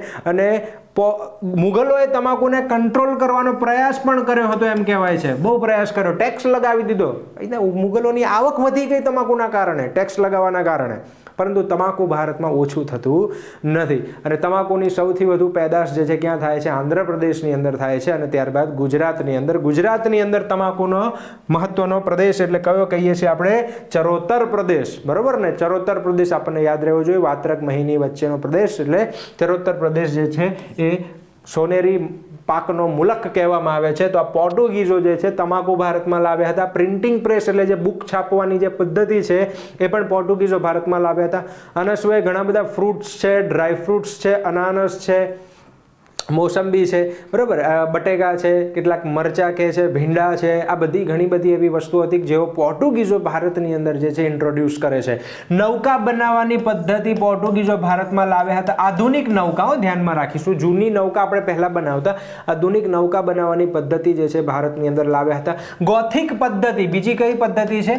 ગોથિક પદ્ધતિ. આ ગોથિકમાંથી ઇન્ડિયન મિક્સ થતા ઇન્ડો ગોથિક પદ્ધતિ કહેવામાં આવે છે. એટલે બાંધકામની શૈલી, મહેલ બનાવવાની વગેરે. જેમ ઉદાહરણ તરીકે તમે ગૂગલ સર્ચ કરશો જેની અંદર તમે લખશો કે શિવાજી ટર્મિનસ મુંબઈ, તો એ બિલ્ડિંગ તમે જે જોશો એ કઈ પદ્ધતિની છે? આ ઇન્ડો ગોથિક પદ્ધતિની છે. ઓકે, ખૂબ મહત્વની છે આ ઇન્ડો ગોથિક પદ્ધતિ. એ પણ કોણ ભારતમાં લાવ્યું હતું? તો આ પોર્ટુગીઝો. 3-4 વસ્તુ ખાસ યાદ રાખીશું. પ્રિન્ટિંગ પ્રેસ યાદ રાખીશું, આપણે તમાકુ યાદ રાખીશું, નૌકા બનાવવાની પદ્ધતિ અને ગોથિક શૈલી. તો આ ભારતની અંદર પોર્ટુગીઝો લાવ્યા હતા. બાકી ઓલું બધું તો છે જ, બટેકાનો પાક છે ને, અનાનસ છે ને, ડ્રાય ફ્રૂટ્સ છે ને, આ બધું આ લોકો લાવ્યા હતા, કાજુ વગેરે. તો આ પોર્ટુગીઝો ભારતની અંદર લાવે છે. ચલો, તો આટલી વસ્તુ થઈ ગઈ. Question number 9. ત્યારબાદ આગળ વધીએ. નવો ક્વેશ્ચન નંબર, ભારતના ચંદ્રનગર, માહે, કરાઈકલ, પોંડિચેરી જેવા પ્રદેશો પર કઈ યુરોપિયન પ્રજાનું આધિપત્ય હતું? ઓકે, તો આ બહુ જ મહત્વનો પ્રશ્ન છે, ધ્યાન દઈશું આપણે અહીંયા. ચંદ્રનગર, માહે, કરાઈકલ અને પોંડિચેરી. તો હમણાં જ આપણે વાત કરીએ તો તમને જવાબ ખ્યાલ જ હશે કે પોંડિચેરીમાં કોનું શાસન હતું? તો ઓપ્શન એ, ફ્રેન્ચ લોકોનું શાસન હતું. કોનું શાસન હતું? ફ્રેન્ચ લોકોનું શાસન હતું. અહીંયા ધ્યાનમાં રાખીશું આપણે ખાસ કરીને ફ્રેન્ચ લોકોનું. કઈ રીતે આપણે યાદ રાખીશું? અહીંયા જો હું તમને અહીંયા બતાવું. ઓકે, આપણા ભારતનો દક્ષિણ ભારતનો એક પ્રદેશ જે છે હું તમને બતાવું છું, ધ્યાનથી જોજો. અહીંયા તમને ખ્યાલ છે કે અહીંયા તમિલનાડુ આવ્યું છે, તમને ખ્યાલ છે કે અહીંયા કેરળ આવ્યું છે, તમને ખ્યાલ છે કે અહીંયા આ આંધ્રપ્રદેશ આવેલું છે. ઓકે, તો આજે તમિલનાડુ છે, તમિલનાડુના આ જગ્યા ઉપર જે છે એ આવેલું છે કયું? પોંડિચેરી, બરાબર ને? હાલમાં એને પુડુચેરી કહેવામાં આવે છે. તો આ પોંડિચેરી અત્યારમાં કેન્દ્ર શાસિત પ્રદેશ છે, બરાબર છે. એના સિવાય કરાઈકલ પણ ત્યાં જ આવેલું છે. એના સિવાય કેરળની અંદર જે છે માહે, કઈ જગ્યા છે? માહે છે. અહીંયા કરાઈકલ છે. ધ્યાનમાં રાખીશું આપણે, તમે ધ્યાનમાં દેજો. અહીંયા આગળ સરસ મજાના પ્રશ્ન તમારા સોલ્વ થઈ જશે. અહીંયા આપણે આને કહીશું યાનમ પ્રદેશ. કયો પ્રદેશ છે?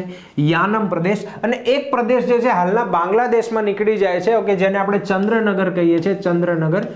તો આ જે પ્રદેશ છે એ પોંડિચેરી પૂરતા મર્યાદિત જે પ્રદેશો કહેવામાં આવે છે આને ફ્રેન્ચ ટેરેટરીઝ કહેવામાં આવે છે. આ ફ્રેન્ચોની ટેરેટરી હતી. ખાસ કરીને આપણે અહીંયા આગળ આ પોંડિચેરી ખાસ યાદ રાખીશું.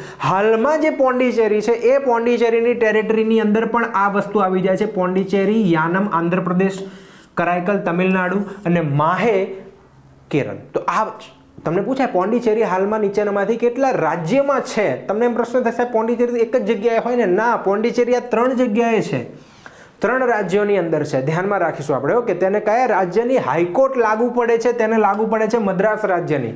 મદ્રાસ હાઈકોર્ટ લાગુ પડે છે, મતલબ તમિલનાડુની હાઈકોર્ટ તેને લાગુ પડે છે. પરંતુ એ સ્થળ છે તેના એ આ 3 અલગ અલગ રાજ્યોની અંદર આવેલા છે. અને કોની ટેરેટરી હતી? ફ્રેન્ચ ટેરેટરી હતી. ટેરેટરીને ધ્યાનથી સમજી લે, તમારા દિમાગમાં ખાસ વસ્તુ બેસી જ આવી જોઈએ કે ભાઈ આ જે પોર્ટુગીઝો હતા, અહીંયા સમજાવું તમને.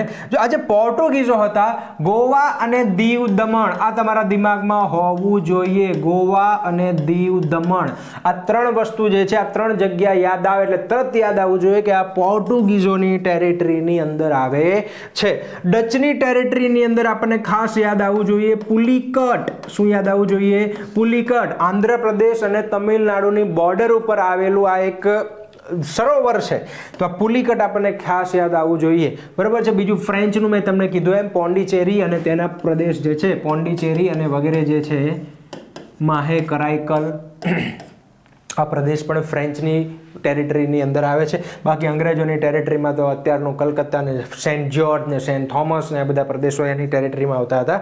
અને બીજું છે ડેનિશ પ્રજા. તો આ ડેનિશ પ્રજા જે ડેનમાર્કથી ડેનિશ પ્રજા આવી હતી, આ ડેનિશ પ્રજાની ટેરિટરીની અંદર ખાસ યાદ રાખીશું આપણે બંગાળનું શ્રીરામપુર, તમિલનાડુનું ટ્રેન્કુબાર અને ખાસ કરીને આંદામાન નિકોબાર ટાપુ પણ ડેનિશ ટેરિટરીની અંદર હતા, જે 1845 સુધી તેઓ બધું અંગ્રેજોને વેચી દે છે અને નીકળી જાય છે. ઓકે, તો આ ડેનિશ ટેરિટરીની અંદર આ બધી વસ્તુઓ જે છે આવે છે. ક્લિયર છે આટલી વસ્તુ બધાને? તો બધાની ટેરિટરી મેં સમજાવી દીધી છે. ઓપ્શનમાં કંઈ પણ આપી દે તમને કે દીવ કોના અંડરમાં આવતું, ગોવા કોના અંડરમાં. તો આ બધામાંથી ગોવા સૌથી છેલ્લે આઝાદ થાય છે 1961ની અંદર. તો આ છે ક્વેશ્ચન નંબર 10. જવાબ ક્લિયર છે તમને બધાને? શું જવાબ છે આની અંદર?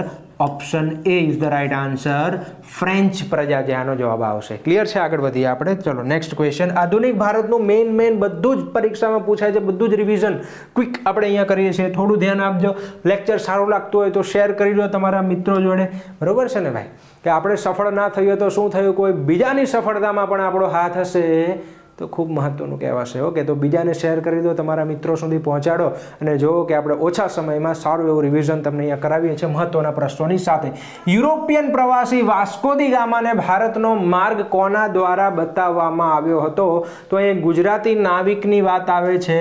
ઓપ્શન જોઈ લો તમે. ઓકે, તો કોણ છે? કાંજી માલમ. ઓપ્શન એ કાંજી માલમ પરીક્ષામાં ઘણીવાર પૂછાયેલો આ પ્રશ્ન છે. તો આ યુરોપિયન પ્રજા જ્યારે પોર્ટુગીઝથી નીકળે છે ત્યારે કેપ ઓફ ગુડ હોપ સુધી પહોંચી જાય છે. ત્યાંથી માલિંદી ને મોઝામ્બિક ને બધે પહોંચે છે અને ત્યાંથી માર્ગ કોણ બતાવે છે? તો કાંજી માલવ. ઓકે, જે ગુજરાતી નાવિક છે આ તેમને બતાવે છે. ગુજરાતી બુદ્ધિશાળી, જો ગુજરાતમાં નથી લાવતા, શું કે દક્ષિણ ભારતમાં જાઓ તમે, તો ત્યાં પહોંચાડે છે. તો આ કાંજી માલવ ખૂબ મહત્વનો પોઈન્ટ છે, ધ્યાનમાં રાખીશું. પણ અહીંયા તમારી જીસીઆરટીની અંદર જે નોટ કરેલું છે એ પ્રમાણે તમને બતાવું. તો અહીંયા બે બીજા નામ પણ આપણે યાદ રાખીશું કે તમને પૂછાય. એક છે અહેમદ ઇબ્ન મજીદ. શું નામ છે? અહેમદ ઇબ્ન મજીદ. એક આ નામ છે. ઓકે, અને એક છે અબ્દુલ મનિક. શું નામ છે? અબ્દુલ મનિક નામ પણ આપણે ખાસ ધ્યાનમાં રાખીશું. કદાચ ઓપ્શન આવો આપે જ નહીં તો અબ્દુલ મનિક જે છે એને આપણે ધ્યાનમાં રાખીશું અહીંયા. તો આ બધાની મદદથી પોર્ટુગીઝો જે છે ભારત સુધીનો માર્ગ જે છે, આફ્રિકા ખંડથી ભારત સુધીનો માર્ગ તેઓએ શોધ્યો. કારણ કે આફ્રિકા સુધી તેઓ પહોંચી ગયા યુરોપથી, પરંતુ ત્યાંથી ભારત સુધીનો માર્ગ જે છે આમના દ્વારા, ખાસ કરીને કાંજી માલમ પરીક્ષામાં ગુજરાતી પૂછાય છે તો આ જવાબ આવે છે. પરંતુ ઇન કેસ કદાચ આ ન હોય ઓપ્શનમાં તો તમારા ઓપ્શનમાં આ હશે, અબ્દુલ મનિક. તમારી જીસીઆરટી બુકની અંદર આપેલું છે. તો આ ક્વેશ્ચન નંબર 11 છે, ધ્યાનમાં રાખીશું આપણે. નેક્સ્ટ વધીએ છીએ ક્વેશ્ચન નંબર 12 તરફ. બંગાળના પ્રથમ ગવર્નર જનરલ કોણ હતા? બંગાળના પ્રથમ ગવર્નર જનરલ. બધા જ પ્રશ્નો સોલ્વ કરાવી દો, અહીંયા ધ્યાન આપજો. તો બંગાળના પ્રથમ ગવર્નર જનરલ કોણ હતા? Robert Clive, Cornwallis, Warren Hastings કે વિલિયમ બેન્ટિક? તો પ્રશ્ન શું છે? બંગાળના ગવર્નર જનરલ પૂછ્યું છે અહીંયા. તો આની અંદર શું ઓપ્શન આવશે? ઓપ્શન સી વોરન હેસ્ટિંગ જે છે એનો ખાસ આન્સર આવશે. તમને એમ પૂછાય કે બંગાળના પ્રથમ ગવર્નર કોણ હતા? બંગાળના પ્રથમ ગવર્નર તમને પૂછવામાં આવે છે તો શું જવાબ આવશે ભાઈ? ગવર્નર ખાલી પૂછવામાં આવશે તો જવાબ શું આવશે? Robert Clive. રોબર્ટ ક્લાઇવ ત્યારે જવાબ આવશે પ્રથમ ગવર્નર. પણ પૂછાય છે કે બંગાળના પ્રથમ ગવર્નર જનરલ પૂછાય છે તો બંગાળના પ્રથમ ગવર્નર જનરલ કોણ હતા? Warren Hastings. ઓકે, નિયામક ધારો આવે છે ઈસવીસન 1773 ની અંદર ને ત્યારથી બંગાળના ગવર્નરને ગવર્નર જનરલનું પદ આપી દેવામાં આવે છે અને તેઓ બંગાળથી બાકી બધા મુંબઈ અને મદ્રાસ ગવર્નર પર પણ ધ્યાન રાખશે. તો એ કોણ હતા? વોરન હેસ્ટિંગ પ્રથમ ગવર્નર જનરલ. પરંતુ બંગાળના એવું કીધું છે અહીંયા, ક્યાંના? બંગાળના. હવે તમને એમ પૂછાય કે ભારતના પ્રથમ ગવર્નર જનરલ કોણ હતા? તો શું જવાબ આપશો? ભારતના પ્રથમ ગવર્નર જનરલ કોણ હતા? તો lord William Bentinck. Okay, lord William Bentinck જે છે 1933 થી ભારતના પ્રથમ ગવર્નર જનરલ બન્યા હતા. જોજો શબ્દો થોડા છે ફેરફાર. શું છે? પ્રથમ ગવર્નર રોબર્ટ ક્લાઇવ, પ્રથમ ગવર્નર જનરલ પણ ક્યાંના? બંગાળ ઇલાકાના, તો વોરન હેસ્ટિંગ. પછી પૂછે આખા ભારતના પ્રથમ ગવર્નર જનરલ કોણ હતા? Lord William Bentinck.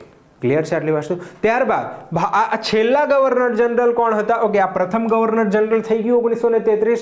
પૂછે કે છેલ્લા ગવર્નર જનરલ કોણ હતા? તો અહીંયા આગળ આપણે જ્યારે 1757 નો સંગ્રામ, સોરી 1857 નો જે સંગ્રામ થયો ત્યારે લોર્ડ કેનિંગ કોણ હતા? લોર્ડ કેનિંગ જે છે એવો હતા. પરંતુ જ્યારે આ સંગ્રામ પૂરો થયો, ઈસ્ટ ઇન્ડિયાનું શાસન જ્યારે સમાપ્ત થયું, રાણીના શાસનની જ્યારે શરૂઆત થઈ, ત્યારે આ લોર્ડ કેનિંગને પ્રથમ વાઇસરોય બનાવવામાં આવ્યા. શું બનાવવામાં આવ્યા? વાઇસરોય. તો ધ્યાન રાખીશું આપણે કે આ વાઇસરોય હતા.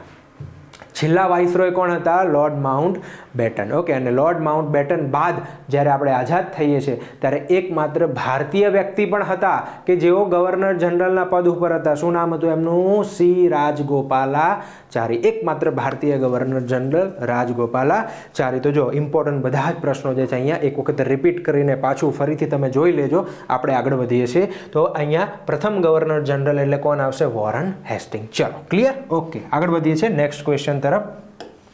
નેક્સ્ટ ક્વેશ્ચન, બ્રહ્મો સમાજની સ્થાપના કોના દ્વારા કરવામાં આવી હતી? બ્રહ્મો સમાજ કીધું તું બહુ જ મહત્વના વ્યક્તિ છે. કોણ છે? ઓપ્શન સી, રાજા રામમોહન રાય. હાલમાં જીપીએસસીમાં પણ પ્રશ્ન પૂછાયો અને કન્ફ્યુઝ કરી દીધા બધાને.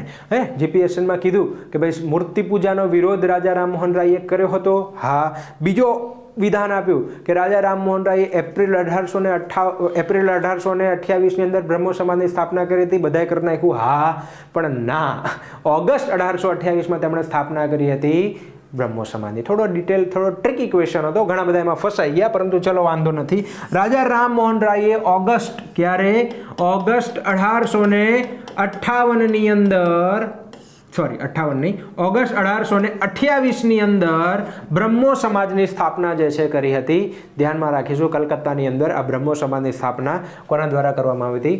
આમના દ્વારા. ઓકે, મહત્વની બધી સ્થાપનાઓ આપણે લઈ લઈશું આગળ જતા. ચલો, તો આ ક્વેશ્ચન અહીંયા ક્લિયર થાય છે. Question number 13. એના પછી આપણે વધીએ છીએ ક્વેશ્ચન નંબર 14. કયો ધારો ભારતમાં બ્રિટિશ શાસનનો આધાર સ્તંભ ગણવામાં આવે છે? કયો ધારો છે જેમાં ભારતના બ્રિટિશ શાસનનો આધાર સ્તંભ ગણવામાં આવે છે? હમણાં વાત કરી હતી આપણે. ઓપ્શન બી, નિયામક ધારો. 1773 માં આવે છે આ નિયામક ધારો, અને ત્યારથી રેગ્યુલેટ કરવાની શરૂઆત કરવામાં આવે છે ભારતની અંદર અંગ્રેજોના શાસનને. તો એ નિયામક ધારો યાદ રાખીશું આપણે. ઠીક છે, ચલો, તો અહીંયા આપણે આગળ વધીએ છીએ. ક્વેશ્ચન આગળ વધારીએ છીએ આપણે. 14મા નંબરનો ક્વેશ્ચન, નિયામક ધારો. ત્યારબાદ રૈયતવારી પ્રથાને લાગુ કરવા માટેના પ્રયત્ન કોના દ્વારા કરવામાં આવ્યા હતા? ઓકે, તો જો 3 મહત્વની પદ્ધતિઓ છે, આપણે એક એક પદ્ધતિને સમજીએ છીએ. સૌથી પહેલા છે જમીનદારી પ્રથા. કઈ પ્રથા છે? જમીનદારી અથવા તો કાયમી જમાબંધી આને કહેવાશે. શું કહેવાશે? કાયમી જમાબંધી. બીજા નંબરની છે રૈયતવારી. કઈ છે બીજા નંબરની? રૈયતવારી પ્રથા છે. ત્રીજા નંબરની છે મહાલવારી પ્રથા છે. કઈ પ્રથા છે ભાઈ? મહાલવારી પ્રથા. તો આ 3 મહત્વની જમીનવાળી જે પદ્ધતિ હતી, જમીન મહેસૂલની પદ્ધતિ અંગ્રેજીના સમયની અંદર લાગુ થાય છે. તો એની અંદર જે કાયમી જમાબંધી હતી એ એમ કહેવાય છે કે ઈસવીસન 1793 ની અંદર લોર્ડ કોર્નવોલિસ દ્વારા જે છે, કોના દ્વારા? લોર્ડ કોર્નવોલિસ દ્વારા આને લાગુ કરવામાં આવે છે 1793 ની અંદર. અને મોટા ભાગનો અત્યારનો બંગાળનો ઇલાકો જે છે, બંગાળ છે, બિહાર છે, ઓડિશા છે, મતલબ કે પૂર્વ ભારતનો જે એરિયા છે એની અંદર જે છે આ કાયમી જમાબંધી લાગુ કરવામાં આવે છે. ત્યારબાદ દક્ષિણ ભારતનો જે ભાગ છે, મદ્રાસનો ભાગ છે, મુંબઈનો ભાગ છે, સાથે સાથે આસામવાળો થોડો જે એરિયા છે, પૂર્વ બંગાળ જે કહેવામાં આવે છે, તો એ એરિયાની અંદર જે છે એ રૈયતવારી પ્રથા લાગુ કરવામાં આવે છે. જમીનદારી પ્રથાની અંદર શું હતું? તો અંગ્રેજો બાદ જે છે જમીનદારો આવતા અને જમીનદારોની જમીનમાં ખેડૂતો ખેતી કરતા. ખેડૂતોને જમીનદારો શું આપશે એ કાંઈ નક્કી હોતું નહીં, પણ જમીનદારોને 10મો કે 11મો ભાગ અંગ્રેજો આપતા, બાકી બધું અંગ્રેજો લઈ લેતા. તો એને કહેવામાં આવતું જમીનદારી પ્રથા. ઓકે, બહુ બધી ડિટેલ છે, આપણે શોર્ટમાં કરીએ છીએ અહીંયા. ઓકે, તો જમીનદારી પ્રથા ક્યાં લાગુ કરી? ખ્યાલ આવ્યો? કાયમી જમાબંધી, મતલબ ફિક્સ સિસ્ટમ હતી. જમીનદારોને તો 10મો 11મો ભાગ મળશે ને મળશે, પણ ખેડૂતોને શું મળશે એ નક્કી નહીં. ખેડૂતોની હાલત વધારે ખરાબ થવા લાગી, તો જમીનદારી પ્રથા એક રીતે કહીએ તો ફેલ થાય છે. ઓકે, ત્યારબાદ આવે છે રૈયતવારી.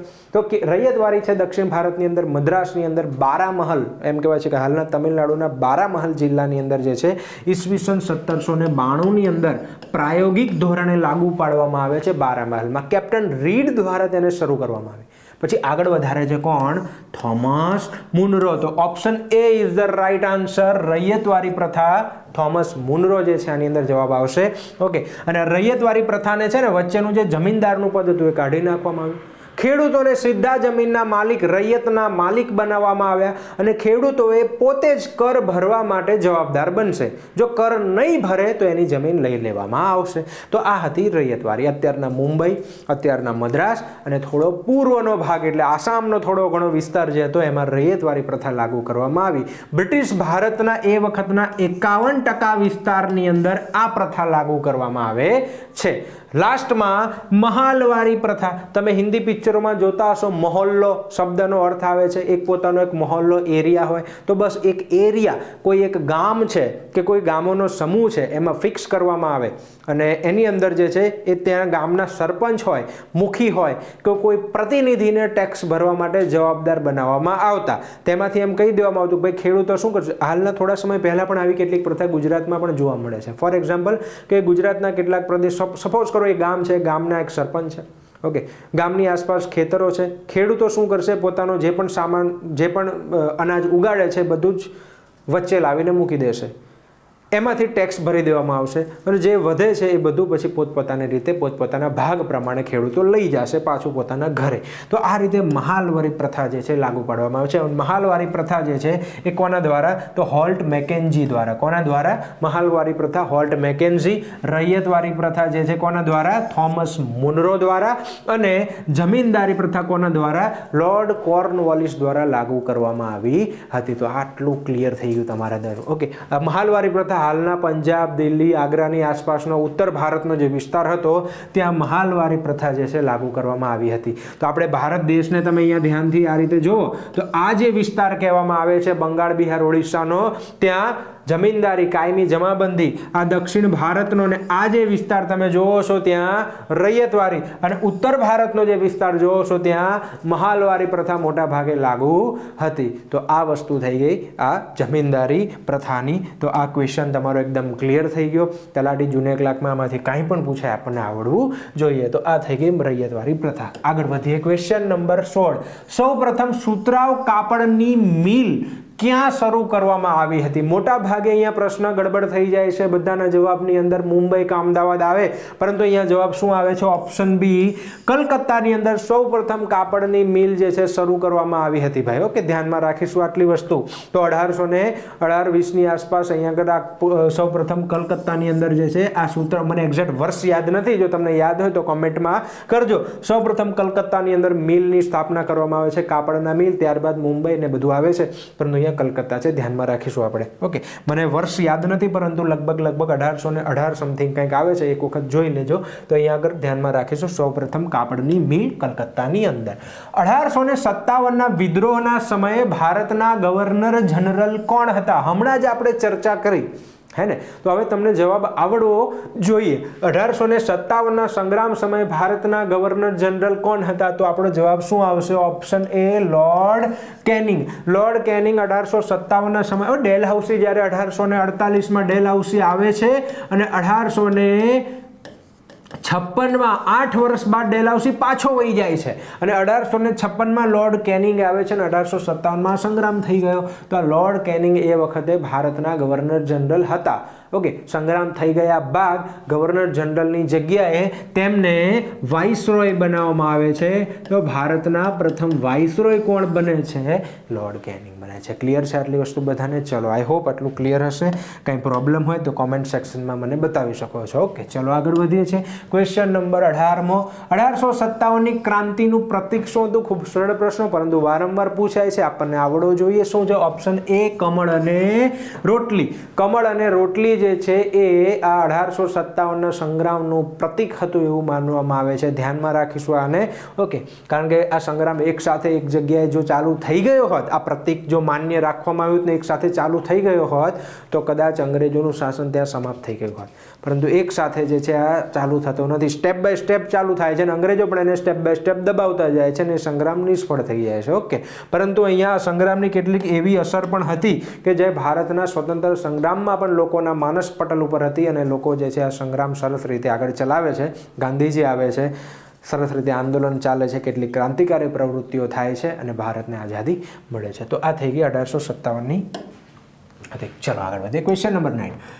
ભારતમાં સતી પ્રથા પ્રતિબંધ કાયદો કયા અંગ્રેજ અધિકારી અમલમાં મૂક્યો? હમણાં જ ચર્ચા કરી. સતી પ્રથા પ્રતિબંધ કાયદો જે છે કોના દ્વારા અમલમાં મૂકવામાં આવ્યો? Lord William Bentinck. Option D is the right answer. Lord William Bentinck. આપણે ભણ્યા ક્યારે? 1829ની અંદર જે છે લોર્ડ વિલિયમ બેન્ટિકે સતી પ્રથા વિરોધી કાયદો બનાવ્યો. ઓકે, કોના પ્રયાસોથી?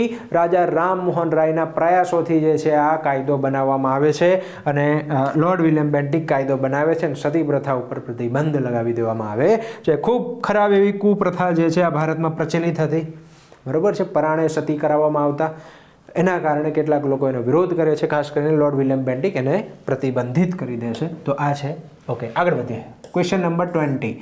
રાષ્ટ્રગોફ્તર સમાચાર પત્રની શરૂઆત કોના દ્વારા કરવામાં આવી હતી? તો રાષ્ટ્રગોફ્તર સમાચાર પત્ર જે છે કોના દ્વારા જે છે શરૂઆત કરવામાં આવી હતી? તો કોના દ્વારા? Option A is the right answer.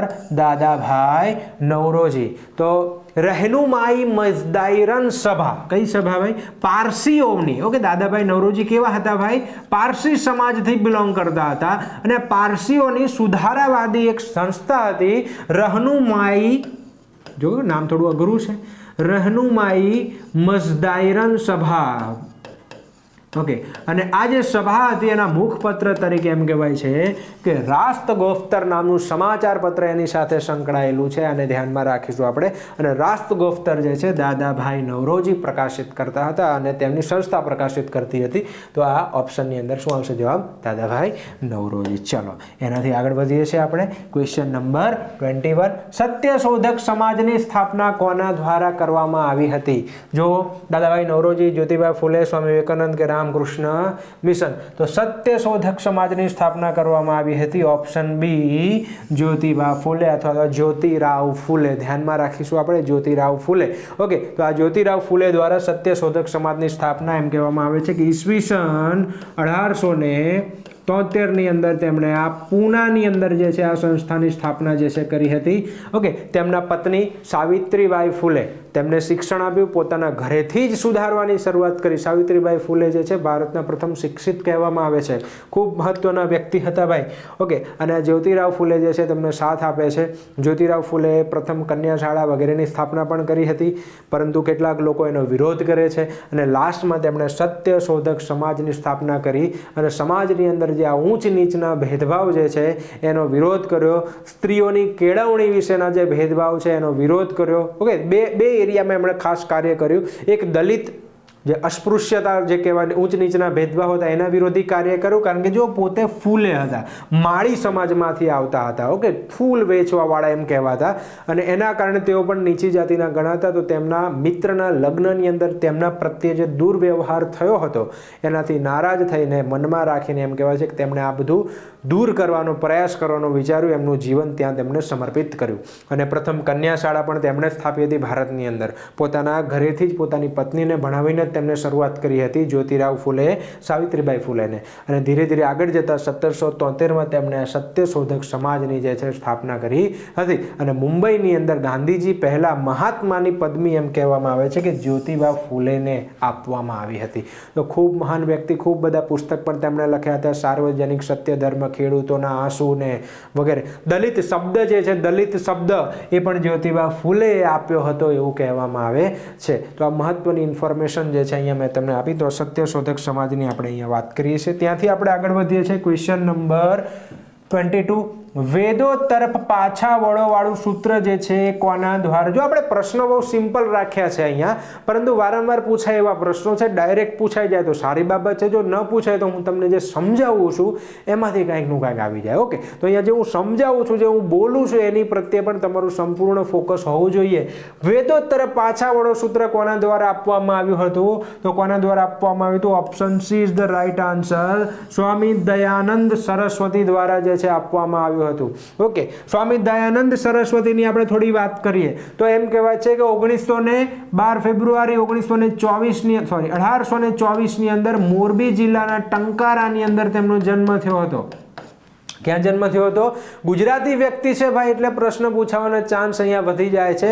ભારતની આઝાદીની ચળવળની અંદર આમનો ખૂબ મહત્વનો ફાળો છે, કારણ કે આમણે જે પાયો બાંધ્યો ને એ પાયા ઉપર લાલા લાજપતરાય જેવા કેટલાક મહાન વ્યક્તિઓ આવે છે અને આગળ જતાં ખૂબ મહાન કામ કરે છે. તો એ આઝાદીનું જે માનસ પટલ તૈયાર કરવાનું કામ એમ કહેવાય છે કે સ્વામી દયાનંદ સરસ્વતીએ કર્યું હતું.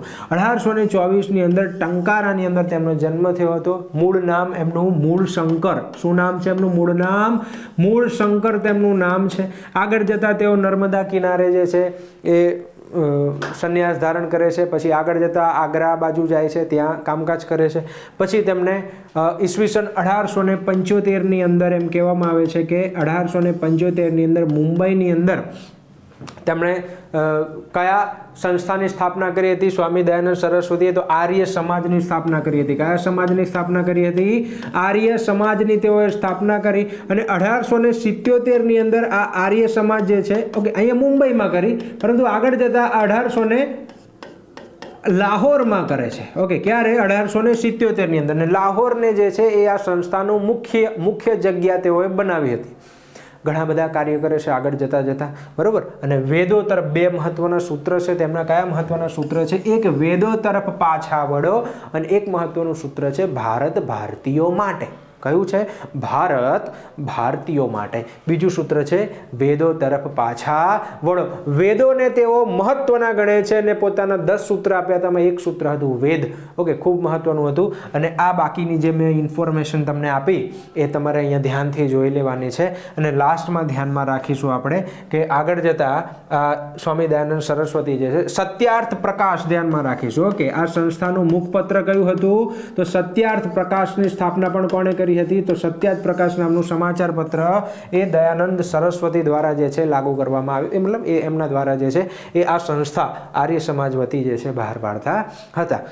ઓકે, તો ઘણું બધું છે આર્ય સમાજ વિશે, પણ આ મહત્વના પોઈન્ટ મેં તમને અહીંયા જણાવી દીધા. આગળ જતાં લાલા હરદયાળ ને સ્વામી શ્રદ્ધાનંદ, લાલા લાજપતરાય, ઓકે, આવા બધા શિષ્યો જે છે તેમના બને છે અને આગળ જતાં ખૂબ મહત્વના કાર્ય કરે છે. તો આ છે સ્વામી દયાનંદ સરસ્વતી. ચલો આગળ વધીએ છીએ ક્વેશ્ચન. ઓકે, શાંતિથી ધ્યાનથી સાંભળજો. કે બહુ 2xમાં ને એ રીતે ન જોતા, ધ્યાનથી એક ક્વેશ્ચન જોજો. તમારું મોટાભાગનું રિવિઝન અહીંયા હું કરાવી દઈશ. ઓકે, ચલો. આર્ય સમાજ નામની સંસ્થા કોના દ્વારા? તો ફરીથી હમણાં જ વાત કરીએ આપણે. શું આવશે ઓપ્શન? સ્વામી દયાનંદ સરસ્વતી. 1875માં મુંબઈની અંદર તેઓએ સ્થાપના કરી હતી. 1877માં લાહોર ની અંદર સ્થાપના કરી. લાહોરને મુખ્ય જગ્યા તેઓ બનાવે છે. આગળ જતાં ઘણા બધા કાર્ય કરે છે. 1893ની અંદર આ સમાજની અંદર ભાગલા પણ પડી જાય છે. તેમના અવસાન બાદ ભાગલા, તો ભાગલાની તારીખ પણ આપણે જરા યાદ રાખી લઈએ ઇન કેસ કદાચ કંઈક પૂછાઈ જાય તો, બરોબર છે. અને જોધપુરની અંદર આગળ જતાં તેમનું અવસાન થાય છે. તો આટલી મહત્વની વસ્તુ આપણને યાદ રહેવી જોઈએ. ઓકે, તો આ ચલો જોધપુર છે કે કંઈક રાજસ્થાનનું જ એક સિટી છે, 99% જોધપુર છે. એક વખત એક ક્રોસ ચેક કરી લઈશું આપણે. ઓકે, આર્ય સમાજ નામની સંસ્થા. ચલો, આ તો થઈ ગયું ને. ઓકે, દયાનંદ સરસ્વતી. ચલો આગળ વધીએ છીએ. નેક્સ્ટ ક્વેશ્ચન છે આપણો ભીલ સેવા મંડળ. ગુજરાતીના ઇતિહાસમાંથી પૂછાતો, વારંવાર પૂછાતો આ પ્રશ્ન છે. ભીલ સેવા મંડળની સ્થાપના કોના દ્વારા કરવામાં આવી હતી? ઓપ્શન બી અમૃતલાલ ઠક્કર, અથવા તો ઓપ્શનમાં તમને આપે ઠક્કર બાપા. શું આપશો ઓપ્શનમાં? અમૃતલાલ ઠક્કર અથવા તો ઠક્કર બાપા. એમ પણ પૂછાય કે ઠક્કર બાપાનું મૂળ નામ શું હતું? તો અમૃતલાલ ઠક્કર. તો જુઓ તમે, ભીલ સેવા માટે જે છે ઓકે, તેઓ પોતે ભીલ સમાજમાંથી નથી આવતા, પરંતુ ઠક્કર સમાજમાંથી આવે છે. પરંતુ આમ છતાં ભીલોના ઉત્થાન માટે તેમણે સરસ મજાનું કાર્ય આ ભીલ સેવા મંડળની સ્થાપના કરીને કર્યું હતું. તો આ ક્વેશ્ચન પણ આપણને ધ્યાન રહેશે. Option B is the right answer, Amritlal Thakkar, Bhil Seva Mandal. આગળ વધીએ. Question number 25. કોંગ્રેસ અધિવેશનના સૌ પ્રથમ મહિલા પ્રમુખ કોણ હતા? ક્વેશ્ચન પૂછાય છે, પરંતુ મોટા ભાગના આપણે ભૂલ કરી નાખીએ. તલાટી જુનિયર ક્લાર્ક લેવલની પરીક્ષામાં આમાંથી પૂછાઈ શકે છે. ઓકે, શું છે આની અંદર જવાબ?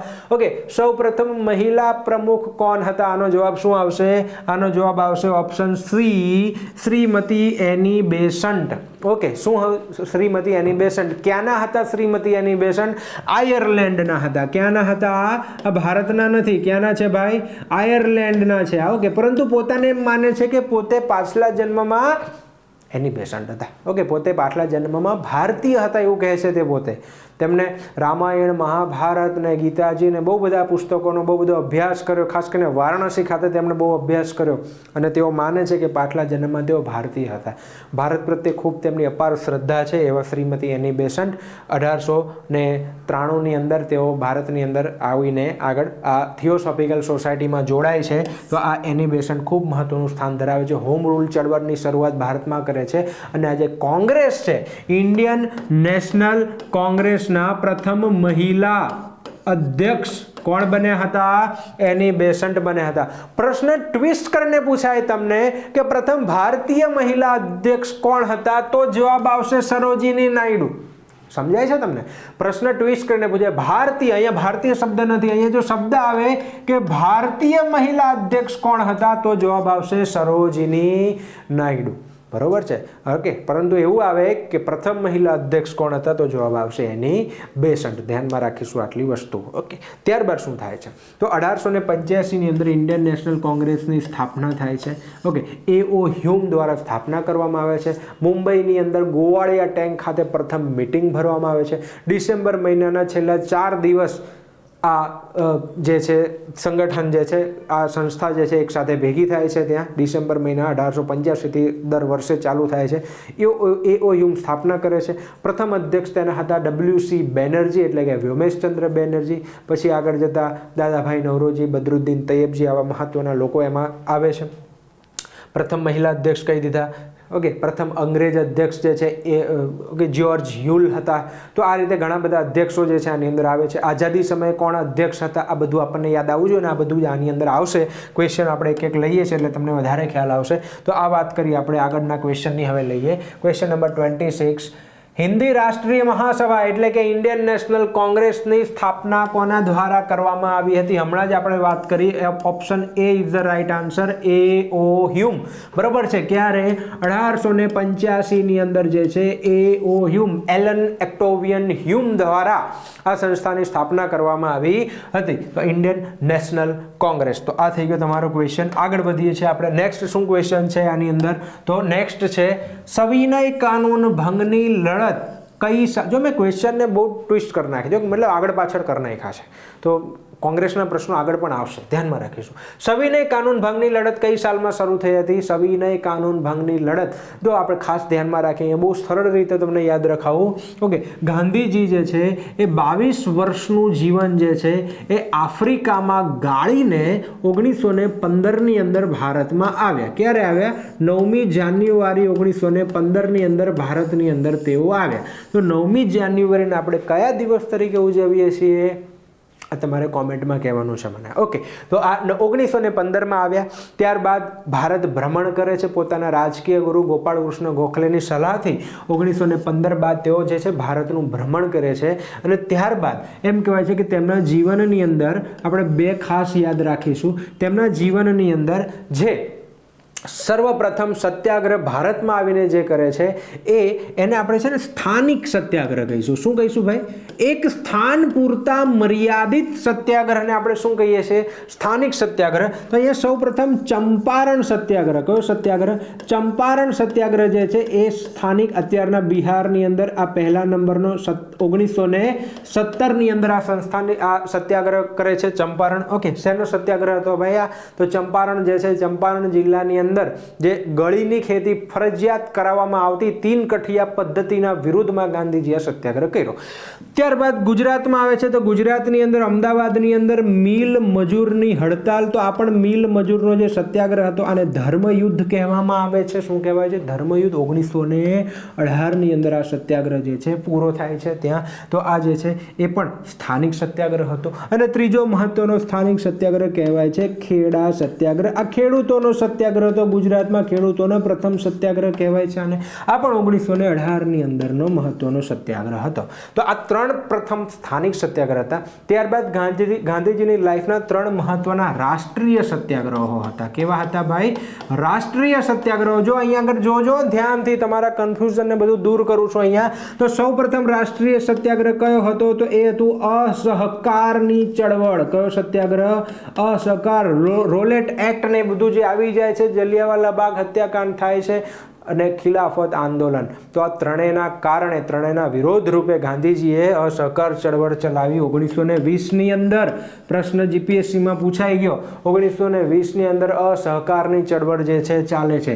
ત્યારબાદ 10 વર્ષ બાદ સવિનય કાનૂન ભંગ, સિવિલ ડિસઓબિડિયન્ટ મુવમેન્ટ, સવિનય કાનૂન ભંગની લડત 1930ની અંદર. તો જો આની અંદર સવિનય કાનૂન ભંગ ઓપ્શન એ 1930ની અંદર થાય છે.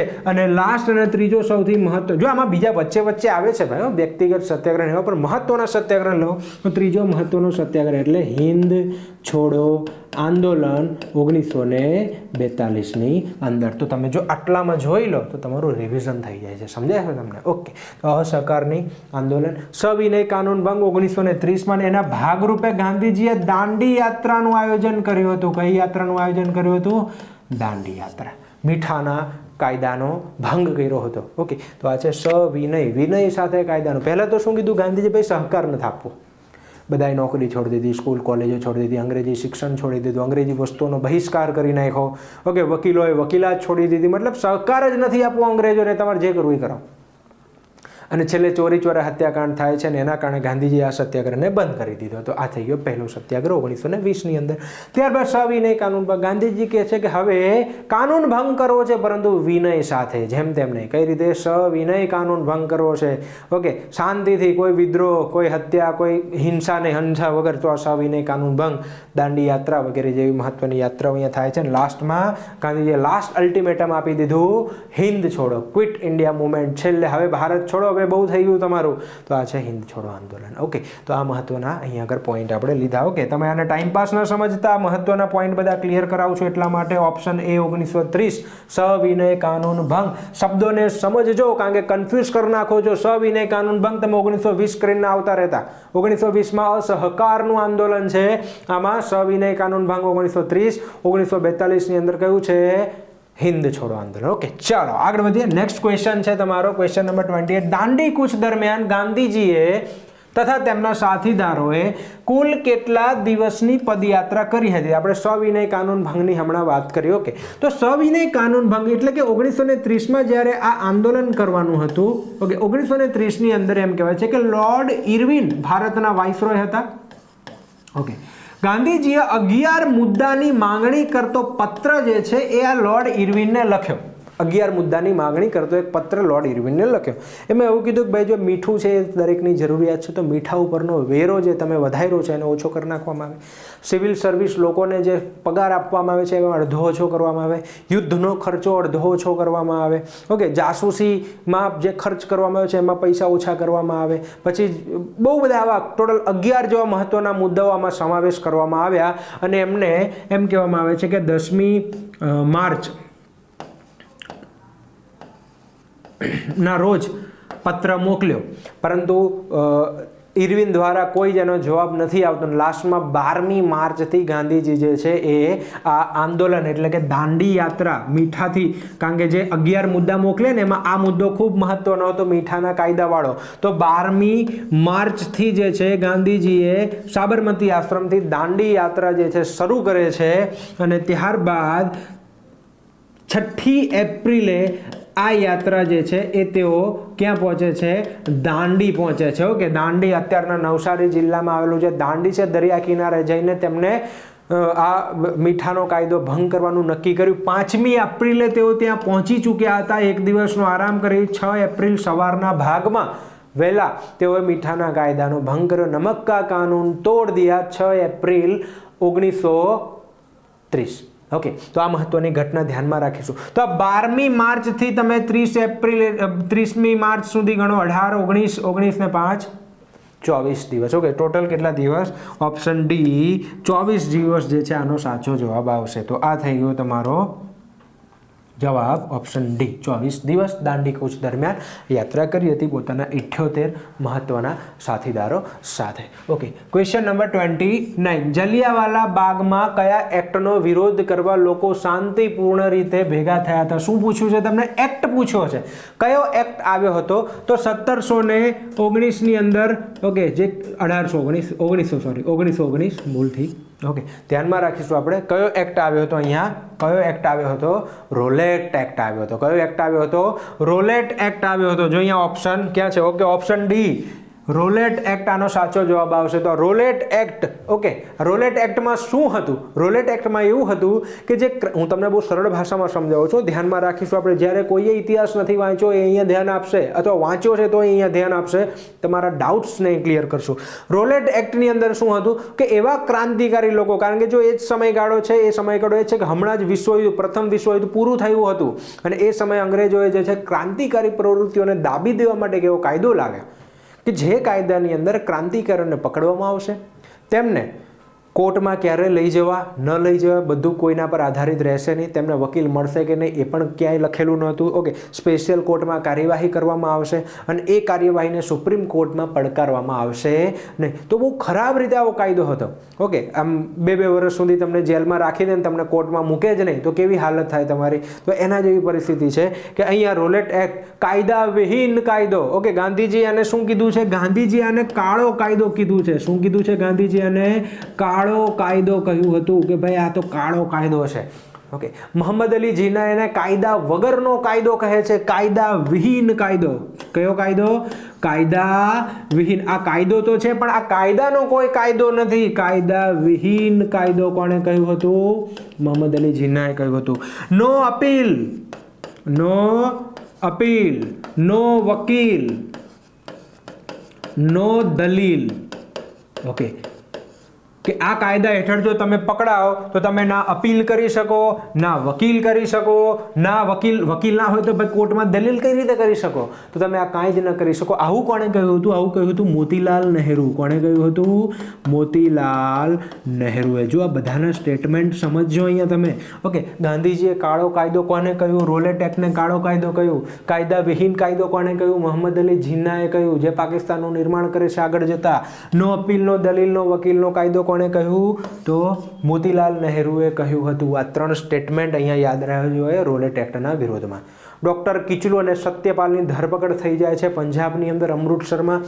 લોકો એમનો વિરોધ કરવા શાંતિપૂર્ણ રીતે જે છે ત્યાં ભેગા થાય છે અને ત્યાં જનરલ ડાયર આવીને ગોળીઓ ચલાવી દે છે. ઓકે, તો એ જે ભાગ છે 13 એપ્રિલ 1919ની અંદર તો જલિયાવાલા બાગ હત્યાકાંડ. તો જલિયાવાલા બાગમાં લોકો જે ભેગા થયા હતા 13 એપ્રિલના રોજ, એ આ રોલેટ એક્ટના કાયદાના વિરુદ્ધમાં ભેગા થયા હતા અને પોતાના જે ખાસ નેતાઓ હતા ડૉક્ટર સત્યપાલ અને કિચલુ, એની ધરપકડના વિરોધ કરવા માટે ભેગા થયા હતા. 144ની કલમ લાગુ હતી ભાઈ. ઓકે, પણ તેમ છતાં લોકો શાંતિપૂર્ણ રીતે ભેગા થયા. તો ભેગા થયા અને જનરલ ડાયરે આવીને સીધી ગોળીઓ ચલાવી દીધી. ઓકે, 1850 રાઉન્ડનું ફાયરિંગ કર્યું. 379 લોકો સરકારી ચોપડે નોંધાય છે કે જેનું અવસાન થયું, પરંતુ એનાથી પણ વધારે લોકોનું અવસાન થયું એમ માનવામાં આવે છે. 1500, 1200, 1500 લોકો ઘાયલ થયા હતા એમ કહેવામાં આવે છે. ઓકે, ઉધમસિંહ, સરદાર ઉધમસિંહ જે છે એમાં બચી જાય છે અને સરદાર ઉધમસિંહ આગળ જતા ઇંગ્લેન્ડમાં જાય છે અને જનરલ ઓડવાયર કે જેણે આની માટે હુકમ કર્યો હતો. જનરલ ડાયર અલગ છે. જનરલ ડાયર જે છે એ તો આ હુમલો કરવા આવે છે, આર્મી મેન હતા, ઓફિસર હતા, આવે છે અને હુમલો કરે છે અને જતા રહે છે. આગળ જતાં એમનું અવસાન થઈ ગયું, એક રોગ થયો એના કારણે. પરંતુ આનો હુકમ જે આપ્યો હતો પંજાબના એ જમાનાના ગવર્નર કહેવાતા જનરલ ઓડવાયરે આપ્યો હતો. કોને આપ્યો હતો? ઓડવાયરે આ હુકમ આપ્યો હતો. અને આ ઓડવાયરની હત્યા કરે છે સરદાર ઉધમસિંહ. કોણ કરે છે? સરદાર ઉધમસિંહ. અને જલિયાવાલા બાગનો હત્યાકાંડનો બદલો સરદાર ઉધમસિંહ એ સમયે થોડા સમય માટે પાણીની વ્યવસ્થા કરવા બહાર જાય છે, એમાં એ બચી જાય છે, પરંતુ આમાં આ બચતા નથી. તો આ વાત થઈ ગઈ રોલેટ એક્ટની. ઓકે, પ્રશ્ન પૂછાયો હતો, ધ્યાનમાં રાખીશું. હમણાં સરસ મજાનું એક મૂવી પણ આવી ગયું હતું, બરાબર ને? તો જીપીએસસી ક્લાસ 1-2માં પણ આના રિલેટેડ પ્રશ્ન પૂછાય છે, ધ્યાનમાં રાખો. થોડો કન્ફ્યુઝનિંગ હતું, જીપીએસસી ક્લાસ 1-2નો પ્રશ્ન કેન્સલ થશે. ઓકે, પરંતુ પ્રશ્ન, કારણ કે એમાં ડાયર ને ડ્વાયર બંને ઓપ્શન હતા અહીંયા આગળ. ઓકે, અને બંનેમાંથી એકને ટીક કરવું પડે એવું હતું. ઓકે, તો ચલો એ વાંધો નથી, આપણે એમાં નથી પડવું અત્યારે. તો રોલેટ એક્ટ ધ્યાનમાં રાખીશું આપણે. ઓકે, જલિયાવાલા બાગ હત્યાકાંડમાં કયા કાયદાનો વિરોધ કર્યો? Rowlatt act. મોટાભાગના સ્ટુડન્ટને રોલેટ એક્ટ અને સાયમન કમિશનમાં કન્ફ્યુઝન થઈ જાય છે. તો સૌથી પહેલાં રોલેટ એક્ટ આવે છે 1919ની અંદર. ઓકે, સાયમન કમિશન 1927ની અંદર. ઓકે, 2 વાર ભારતની અંદર 7 સભ્યો એની અંદર હતા, બધા જ અંગ્રેજો હતા, ભારતીય કોઈ હતા નહીં, એના કારણે એનો વિરોધ થાય છે. તો એ હતું સાયમન કમિશન, આ હતું રોલેટ એક્ટ. ઓકે, આ બંને અલગ અલગ છે, ધ્યાનમાં રાખીશું આપણે. ચલો આગળ વધીએ છીએ. ક્વેશ્ચન નંબર 30, ગાંધીજીએ ભારતમાં આવીને સૌપ્રથમ કયો સત્યાગ્રહ કર્યો હતો? હમણાં જ આપણે ચર્ચા કરી, રાઈટ? શું ચર્ચા કરી આપણે? તો કયો સત્યાગ્રહ કર્યો હતો? ઓપ્શન સી કયો છે? ચંપારણ સત્યાગ્રહ તેમણે કર્યો હતો. કયો સત્યાગ્રહ કર્યો હતો? ચંપારણ સત્યાગ્રહ કર્યો હતો ઈસવીસન 1917 અંદર. ગાંધીજીનો પ્રથમ આંદોલન ભારતની અંદર 22 વર્ષ આફ્રિકા રહીને આવ્યા બાદ 1917 અંદર. ઓકે, તેના સ્થાનિક નેતા હતા રાજકુમાર શુક્લ. કોણ હતા? રાજકુમાર શુક્લ. અને આ રાજકુમાર શુક્લ જે હતા એમને જે છે એ ગાંધીજીને રિક્વેસ્ટ કરી, અને ગાંધીજીની રિક્વેસ્ટથી જે છે ગાંધીજી જે છે ત્યાં જાય છે, પોતે ચેક કરે છે અને જોવે છે કે ના, ખરેખર આ બહુ ખરાબ નિયમ છે જે લેવામાં આવ્યો હતો એ વખતે. ગળીની ખેતી ફરજિયાત પ્રમાણે ખેડૂતોને કરવામાં આવતી 3 કઠિયા પદ્ધતિથી, તો એના કારણે આ જે છે ચંપારણ સત્યાગ્રહ ગાંધીજી કરે છે. ઓકે, તો આ થઈ ગયું ગાંધીજીએ ભારતની અંદર આ સત્યાગ્રહ. ઓકે, પ્રથમ સત્યાગ્રહ ચંપારણ. ઓકે, રોલેટ કાયદાની અમલવારી દરમિયાન કોના મત મુજબ દલીલ, અપીલ અને વકીલનો, આ વકીલ છે ધ્યાનમાં રાખજો, વકીલ. ઓકે, દલીલ, વકીલ અને વકીલનો અધિકાર જે છે લઈ લેવામાં? હમણાં જ આપણે વાત કરી ને, નો દલીલ, નો વકીલ, નો અપીલ જે છે કોને કહ્યું હતું? કોને કહ્યું હતું ભાઈ? કોને કહ્યું હતું? ઓપ્શન સી મોતીલાલ નહેરુએ કહ્યું હતું. કોને કહ્યું હતું? મોતીલાલ નહેરુ. એ જ વસ્તુ જે છે મેં તમને અહીંયા આપી દીધું. ઓકે, તો આવા પ્રશ્નો જે છે વારંવાર પૂછાય છે પરીક્ષામાં, ધ્યાનમાં રાખીશું આપણે. 3 સ્ટેટમેન્ટ કહી દીધા મેં તમને. કાળો કાયદો કોને કહ્યું હતું? રોલેટ એક્ટને ગાંધીજીએ.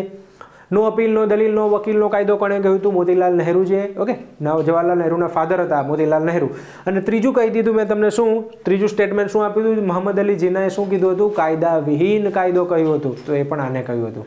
બરોબર છે? તો આ બધું જે છે તમારે ધ્યાનમાં રાખવાનું છે. ચલો આગળ વધીએ. નેક્સ્ટ ક્વેશ્ચન નંબર 32, વલ્લભભાઈ પટેલને સરદારનું બિરુદ કયા સત્યાગ્રહ વખતે મળ્યું હતું? તો સરદાર વલ્લભભાઈ પટેલને કયું સત્યાગ્રહ દરમિયાન? તો બારડોલી. કયું? બારડોલી સત્યાગ્રહ જે કરવામાં આવ્યો હતો 1928માં, તો એ સત્યાગ્રહ દરમિયાન જે છે તેમને સરદારનું બિરુદ મળ્યું હતું. ઓકે, એક સ્ત્રી હતા. કોણ હતા? ભીખીબહેન. આ ભીખીબહેને પહેલી વાર તેમને સરદાર કયા હતા અને સરદારનું બિરુદ જે છે તેમને મળ્યું હતું. અને આ બારડોલી સત્યાગ્રહ છે અહીંયા. ઓકે, બહુ સરસ મજાનો સત્યાગ્રહ જે છે સરદાર વલ્લભભાઈ પટેલ, ઓકે, એમના દ્વારા કરવામાં આવ્યો હતો. અને તમને એમ પૂછાય કે ગાંધીજીને સરદાર ક્યાંથી મળ્યા? અથવા તો એમ પૂછાય કે સરદાર પટેલે પોતાની વકીલાત કયા સત્યાગ્રહથી છોડી દીધી હતી? તો એ જવાબ શું આવશે? ખેડા. ખેડા સત્યાગ્રહથી પહેલીવાર સરદાર વલ્લભભાઈ પટેલ ગાંધીજી સાથે જોડાય છે. આગળ જતાં ગાંધીજીના વિચારોથી પ્રભાવિત થઈને તેમની સાથે જ રહે છે અને બારડોલી સત્યાગ્રહની જવાબદારી પોતે લે છે. અને આ સત્યાગ્રહની અંદર જે છે તેઓ જે છે એ આ સરદારનું બિરુદ જે છે પામ્યા હતા. તો એ છે સરદાર વલ્લભભાઈ પટેલ. ચલો આગળ વધીએ છીએ. Question number 33. ઓકે, 33. કઈ દરખાસ્તોને ગાંધીજીએ પોસ્ટ ડેટેડ, આ જો થોડું સેપરેટ કરજો, પોસ્ટ ડેટેડ ચેક જે છે ગણાવી હતી? પોસ્ટ ડેટેડ ચેક મતલબ કે એવો ચેક કે જેની તારીખ નીકળી ચૂકી છે તો એ બેંકમાં કામ આવશે નહીં. તો કયો ચેક એવો હતો કે જેની તારીખ નીકળી ચૂકી હતી? તો એ હતી ઓપ્શન બી ક્રિપ્સ દરખાસ્તો. ક્રિપ્સ મિશન ભારત આવે છે. ઓકે, અને આ ક્રિપ્સ મિશન જે નિયમો લઈને આવ્યું હતું, જે ઓફર લઈને આવ્યું હતું, એમ કહેવામાં આવે છે કે એની તારીખ નીકળી ચૂકી હતી અને લોકો વધારે વિદ્રોહ કરતા હતા. ગાંધીજી એટલા માટે એને શું કીધું કે ભાઈ આ તમારે પહેલાં કરવાની જરૂર હતી, આ બહુ લેટ થઈ ગયું. તો એ કયું હતું? ક્રિપ્સ મિશનને ગાંધીજીએ શું કીધું? Post dated check. તો એ છે 1942 Cripps mission, post dated check. અને એના વિરોધની અંદર ગાંધીજી હિન્દ છોડો આંદોલન શરૂ કરે છે. તો આ છે ક્રિપ્સ મિશન. ઓકે, તમને પૂછાય કે હિન્દ છોડો આંદોલન કયા કારણોસર? તો આ ક્રિપ્સ મિશન જે છે એ ફેલ થવાના કારણે જે છે એ આ આંદોલન શરૂ કરવામાં આવે છે, હિન્દ છોડો આંદોલન. તો આ થઈ ગઈ ક્વેશ્ચન નંબર 33. આગળ વધીએ છીએ. Question number 34. ઘટનાઓને સાચા ક્રમમાં, જો ઘટનાઓને સાચા ક્રમમાં જોડાવાનું ખાસ પૂછાય, અને ખાસ કરીને ઈસવીસન 1905 થી શરૂ કરીને 1947 દરમિયાન જે ઘટનાઓ થઈ છે આ ખાસ હિસ્ટ્રીમાં પૂછવામાં આવે છે. ઓકે, સૌથી પહેલા 1905માં તમે વાત કરો તો 1905માં જે સ્વદેશી આંદોલન ચલાવવામાં આવે છે, બંગભંગનો કાયદો ચલાવવામાં આવે છે, ત્યારથી શરૂ કરીને 1916 ની અંદર જે છે લખનૌ અધિવેશન, ત્યારબાદ હોમ રૂલ આંદોલન. ઓકે, આગળ જતા 1919 રોલેટ એક્ટ આવે છે, પછી જલિયાવાલા બાગ હત્યાકાંડ થાય છે, ઓકે, અસહકારનું આંદોલન આવે છે. ધીમે ધીમે જે આંદોલનો આવે છે સ્ટેપ બાય સ્ટેપ તમારા દિમાગમાં હોવા જોઈએ, કારણ કે આ જે સમયગાળો છે આ જ સમયગાળાને આપણે આઝાદીની ચળવળ કહીએ છીએ, ખાસ કરીને આ સમયગાળાને. આના પહેલાંની પણ હતી પણ આ સમયગાળાને ખાસ કરીને. અને 1915થી જે સમયગાળો હતો ગાંધીજીનો સમયગાળો હતો, ઓકે, તો ખૂબ મહત્વનું થઈ જાય છે. તો અહીંયા તમે જોશો ચોરી ચોરા હત્યાકાંડ, મોર્લે મિન્ટોના સુધારા, દાંડી યાત્રા અને મોન્ટેગ્યુ ચેમ્સફર્ડના સુધારા. ઓકે, તો તમે જોશો તો આ મોર્લે મિન્ટોના સુધારા સૌથી પહેલા થાય છે. ઓકે, મોર્લે મિન્ટોના સુધારા સૌથી પહેલા થાય છે. ત્યારબાદ થાય છે મોન્ટેગ્યુ ચેમ્સફર્ડના સુધારા થાય છે તેના 10 વર્ષ બાદ. જો મોર્લે જે છે એ ભારતના ઓકે, મોર્લે કોણ હતા? મોર્લે જે છે એ મિન્ટો જે છે ને ભારતના એ વખતના વાઇસરોય હતા. પહેલું નામ જે આવે ને વજીર હતા, ભારતના વજીર. વજીર કોણ હતા? મોર્લે. મિન્ટો કોણ હતા? તો વાઇસરોય. સેમ એ જ રીતે મોન્ટેગ્યુ વજીર અને ચેમ્સફર્ડ કોણ હતા? તો ભારતના વાઇસરોય. વજીર એટલે ભારતની અંદર ભારતનું કામકાજ સંભાળે છે લંડનની અંદર, ઇંગ્લેન્ડની અંદર, તો એને વજીર કહેવાતું. અને ભારતની અંદર ભારતનું કામ કોણ સંભાળે છે? તો વાઇસરોય સંભાળતા, બરોબર ને. પણ ઇંગ્લેન્ડમાં પણ એની એક ઓફિસ હતી, તો એની અંદર આ વજીર બેસતા હતા. તો આ મોર્લે અને મિન્ટોએ ભેગા મળીને જે સુધારા કર્યા 1908 અને 9, અને મોન્ટેગ્યુ ચેમ્સફર્ડના સુધારા આવે એના 10 વર્ષ પછી. ઓકે, અને ત્યારબાદ જે છે ચોરી ચોરા હત્યાકાંડ થાય છે 1922ની અંદર, અને દાંડી યાત્રા થાય છે 1930ની અંદર. તો અહીંયા તમે જોશો ધ્યાનથી, તો સૌથી પહેલા 2 નંબર, ઓકે, પછી 4 નંબર, પછી 1 નંબર ને પછી 3 નંબર. તો option C is the right answer. તો આ થઈ ગયો તમારો આ પ્રશ્ન. ક્લિયર છે બધાને? તો આવી ઘટનાઓ જે છે ને ખાસ ધ્યાનમાં રાખી લઈશું. આપણે આગળ વધીએ છીએ. ઓકે, આ જોડકા જોડો છે, ધ્યાનમાં રાખીશું. ફરીથી જોડકા જોડો પણ પૂછાતું હોય છે તમને. ઓકે, મહત્વની ઘટના અને તારીખ છે. જો બધી તારીખ ઇતિહાસમાં ગોખવી જરૂરી નથી, પરંતુ કેટલીક ઇમ્પોર્ટન્ટ તારીખ જે છે પરીક્ષામાં પૂછાતી હોય છે. ઓકે, ખાસ કરીને ક્લાસ 3ની પરીક્ષાની અંદર. તો 1885માં મહત્વની કઈ ઘટના થઈ હતી? તો 1885ની અંદર ભારતીય રાષ્ટ્રીય કોંગ્રેસની સ્થાપના થઈ હતી. એના સ્થાપક કોણ હતા? A.O. હ્યુમ હતા. ત્યારબાદ 1919ની અંદર કઈ મહત્વની ઘટના થઈ હતી? તો 1919માં હમણાં જ આપણે ભણે જલિયાવાલા બાગ મહત્વની ઘટના જે છે થઈ હતી. 1942ની અંદર ભારત છોડો ચળવળ, હિન્દ છોડો આંદોલન જે છે શરૂ થયું હતું. અને 1868ની અંદર જે છે ગાંધીજીનો જન્મ. ઓકે, મિસ્ટેક છે, 1869 આવશે આની અંદર, 1869 આવશે મહાત્મા ગાંધીજીનો જન્મ. તો આ ધ્યાનમાં રાખીશું, 2 ઓક્ટોબર 1869. ઓકે, તો અહીંયા આગળ જોડકા જોડો સ્વરૂપે તમે જોઈ લેશો. ઓકે, તો આની અંદર કયો જવાબ સાચો બનશે તમારો? પીની અંદર 4, પીની અંદર 4, આ 2માં આવે છે, 3માં આવે છે. ત્યારબાદ ક્યુની અંદર જે છે 2. ઓકે, તો આ આવશે ક્યુમાં 2, પીમાં 4, આરમાં 1 અને એસમાં 3. ઓકે, તો ઓપ્શન એ જે છે સાચો જવાબ બનશે. ચલો આગળ વધીએ છીએ, ફટાફટ પૂરું કરીએ હવે આપણે. ઓકે, ક્વેશ્ચન નંબર 36 છે. નીચેના જોડકાને જોડો. ઓકે, કયો જવાબ સાચો? રવિન્દ્રનાથ ટાગોર જે છે એ કોણ હતા? તો રવિન્દ્રનાથ ટાગોર ગીતાંજલિના રચયિતા હતા. જનગણ મન પણ તેમણે આપ્યું હતું. મહાત્મા ગાંધીજી જે છે ભારતના રાષ્ટ્રપિતા કહેવામાં આવે છે. સુભાષચંદ્ર બોઝ આઝાદ હિન્દ ફૌજની રચના કરી હતી. રાજેન્દ્ર પ્રસાદ જે છે ભારતના પ્રથમ રાષ્ટ્રપતિ હતા. આ બધું આપણે જાણીએ છીએ. ઓકે, ધ્યાનમાં રહેવું જોઈએ, પણ ભૂલ ન કરી આવી એ ખાસ ધ્યાનમાં રાખવાનું જોડકા જોડવા સમયે. ઓકે, તો આમાં તમે જવાબ જોઈ લેજો તમારી રીતે અને સાચો જવાબ જે છે તમે આપશો. ઓકે, ચલો આગળ વધીએ છીએ. Question number 37. ઈસવીસન 1905ની અંદર કરાયેલ બંગાળના ભાગલાના વિરોધમાં. ઓકે, બંગાળના ભાગલા 1905ની અંદર પાડવામાં આવ્યા હતા. અને એના વિરોધની અંદર જે આપણે આંદોલન ચલાવ્યું એના મહત્વના લક્ષણોમાં નીચેના પૈકી કયો વિકલ્પ સાચો નથી? ઓકે, તો આજે આપણે આંદોલન ભંગનું આંદોલન ચાલે છે, એની અંદર 3 મહત્વના પોઈન્ટ હતા. અને 3 મહત્વના પોઈન્ટ કયા હતા? એક, વિદેશી માલનો બહિષ્કાર કરો. વિદેશી બહિષ્કાર કરો. વિદેશી બહિષ્કાર કરીએ તો આપણે સ્વદેશીને સ્વીકારવું પડે. અને ત્રીજું હતું રાષ્ટ્રીય શિક્ષણ. તો આમાં જવાબ શું છે? કયો વિકલ્પ સાચો નથી? તો સાચો કયો નથી? ઓપ્શન ડી જે છે આમાં સાચો જવાબ. તો ઓકે, ઓપ્શન ડી, દારૂબંધી એવું કાંઈ ત્યાં હતું નહીં. તો અહીંયા આ 3 મહત્વના મુદ્દાઓને પકડીને જે છે આપણે ભંગનું આંદોલન, સ્વદેશી આંદોલન જે છે આની અંદર ચલાવ્યું હતું. કયા? તો એક, વિદેશી માલનો બહિષ્કાર, રાષ્ટ્રીય શિક્ષણને અપનાવવું, ઘણી બધી સ્કૂલ કોલેજીસ એ વખતે શરૂ કરવામાં આવી હતી, અને સ્વદેશી આંદોલન, સ્વદેશીને અપનાવવું. બરોબર છે? તો આ જ મહત્વની વસ્તુ જે છે અહીંયા ધ્યાનમાં રાખીશું. 3 મહત્વના મુદ્દાઓ આ હતું નહીં. એના લક્ષણની અંદર કયું નહોતું? દારૂબંધી ન હતું. ઓકે, ચાલો આગળ વધીએ. Question number 38. નીચેનામાંથી કયા વાઇસરોય બંગાળનું વિભાજન કર્યું? હમણાં જ આપણે વાત કરી. Option B is the right answer. Lord Curzon કર્ઝને. ઓકે, લોર્ડ કર્ઝને શું કર્યું? વહીવટમાં મજા નથી આવતી ભાઈ, વહીવટ જે છે વ્યવસ્થિત રીતે નથી ચાલતો, કારણ કે બંગાળ બહુ જ મોટું હતું. ઓકે, તો બંગાળ એટલું મોટું હોવાના કારણે બંગાળ, બિહાર, ઓડિશા, ઝારખંડ, ઓકે, આ બધો અત્યારનું બાંગ્લાદેશ, આ બધો એક જ બંગાળ કહેવાતું. તો અહીંયા જે છે એ કામકાજ નહોતું ચાલતું. એટલા માટે લોર્ડ કર્ઝને શું કર્યું? લોર્ડ કર્ઝને જે છે એ બંગાળની અંદર ભાગલા પાડી દીધા અને એમાં અત્યારના જે બાંગ્લાદેશ એને અલગ કરી નાખ્યો અને અત્યારનું જે બંગાળ ને બિહાર ને ઓડિશા છે એને અલગ કર્યું. અને બહાનું શું કીધું કે ભાઈ અહીંયા શાસન વ્યવસ્થિત ચલાવાતું નથી, વહીવટ વ્યવસ્થિત ચાલતો નથી, વસ્તી ખૂબ વધારે. એ જમાનામાં 8-9 કરોડની વસ્તી એ જમાનામાં હતી બંગાળની અંદર, જેમાં હાલનું બાંગ્લાદેશ, બંગાળ, ઓડિશા, નાન તેન બધું આવી જતું. ઓકે, પરંતુ અહીંયા જો પાડવું જ હોય તો ઓડિશા અને બિહારને અલગ કરી શકાતા હતા, પરંતુ એ નહોતું કર્યું. ઓકે, તો લોકો એનો વિરોધ કરે છે કે બંગાળીઓ જ બધી બાજુ લઘુમતીઓમાં આવી જાય એના માટે. તો આ છે લોર્ડ કર્ઝનનો, એણે ભાગલા પાડ્યા. ઓકે, પછી આગળ જતા લોર્ડ કર્ઝનની લાઈફનો સૌથી મહત્ત્વની આ જે છે મિસ્ટેક હતી, એની રીતે સાચો હશે પરંતુ આ મિસ્ટેક હતી, બંગાળીઓના વિરુદ્ધનું કામ કરવામાં હતું. કારણ કે બંગાળીઓ જ મોટા ભાગની ચળવળમાં ચાલતા હતા. સુરેન્દ્રનાથ બેનર્જી ને મોટા મોટા લોકો એ વખતે જે છે એ આ સ્વતંત્રતાના આંદોલનમાં, તો બધાને દાબી દેવા માટેનું આ કૃત્ય જે છે લોકોએ આને માન્યું અને એનો વિરોધ કર્યો. તો આ છે ક્વેશ્ચન.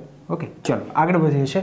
નેક્સ્ટ છે લાયન ઓફ પંજાબ. કીધું હતું ને એક પ્રશ્ન સેમ આવશે. હમણાં આપણે વાત કરી હતી શેરે પંજાબ કોણ કહેવાય છે? રાજા રણજીતસિંહ. ઓકે, રણજીતસિંહ શેરે પંજાબ. પરંતુ પ્રશ્ન આવું કંઈક આવે ને ઓપ્શનની અંદર આવું કંઈક આપે, તો જો આમાં રણજીતસિંહ નથી તો ઓપ્શનની અંદર આમાં કોણ આવશે? લાલા લાજપત રાય. સાહેબ તમને એમ થાય ગુજરાતી કરીએ તો બે એક જ થાય છે, પરંતુ અલગ અલગ છે. ઓકે, તો લાયન ઓફ પંજાબ તમને પૂછવામાં આવે તો કોણ આવે છે? લાલા લાજપત રાય જે છે લાયન ઓફ પંજાબ.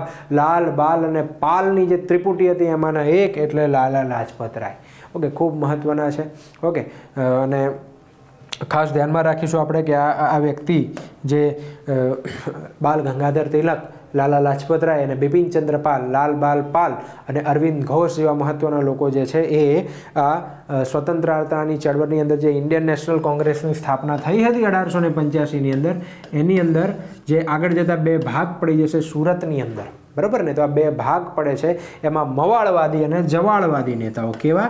મવાળવાદી શાંતિની વિચારધારા ધરાવતા અને જવાળવાદી એટલે કે આમ ક્રાંતિની વિચારધારા ધરાવતા લોકો, જેની અંદર જે છે લાલ, બાલ અને પાલ જેવા લોકો જે છે આની અંદર હતા. ઓકે, તો આ થઈ ગઈ તમારી મહત્વની બાબત. ઓકે, ચલો આગળ વધીએ છીએ. ક્વેશ્ચન આગળ વધીએ આપણે. ઓકે, હજી 10 પ્રશ્નો બાકી. સ્વતંત્રતા સંગ્રામના સમયમાં હોમ રૂલ લીગની સ્થાપના કોના દ્વારા કરવામાં આવી? તો આમાં જે ઓપ્શન છે ઓપ્શન પ્રમાણે શું આવશે? રવિન્દ્રનાથ ટાગોર, બાલ ગંગાધર તિલક, મદન મોહન માલવીય, ગોપાલકૃષ્ણ ગોખલે. ઓપ્શન બી બાલ ગંગાધર તિલક. ઓકે, એની બેસન્ટ અને બાલ ગંગાધર તિલક જે છે હોમ રૂલ લીગની સ્થાપના કરે છે. આના ઓપ્શન પ્રમાણે જવાબ શું આવશે? બાલ ગંગાધર તિલક. તો આ ધ્યાનમાં રાખીશું. ઈસવીસન 1916ની આ મહત્વની ઘટના છે.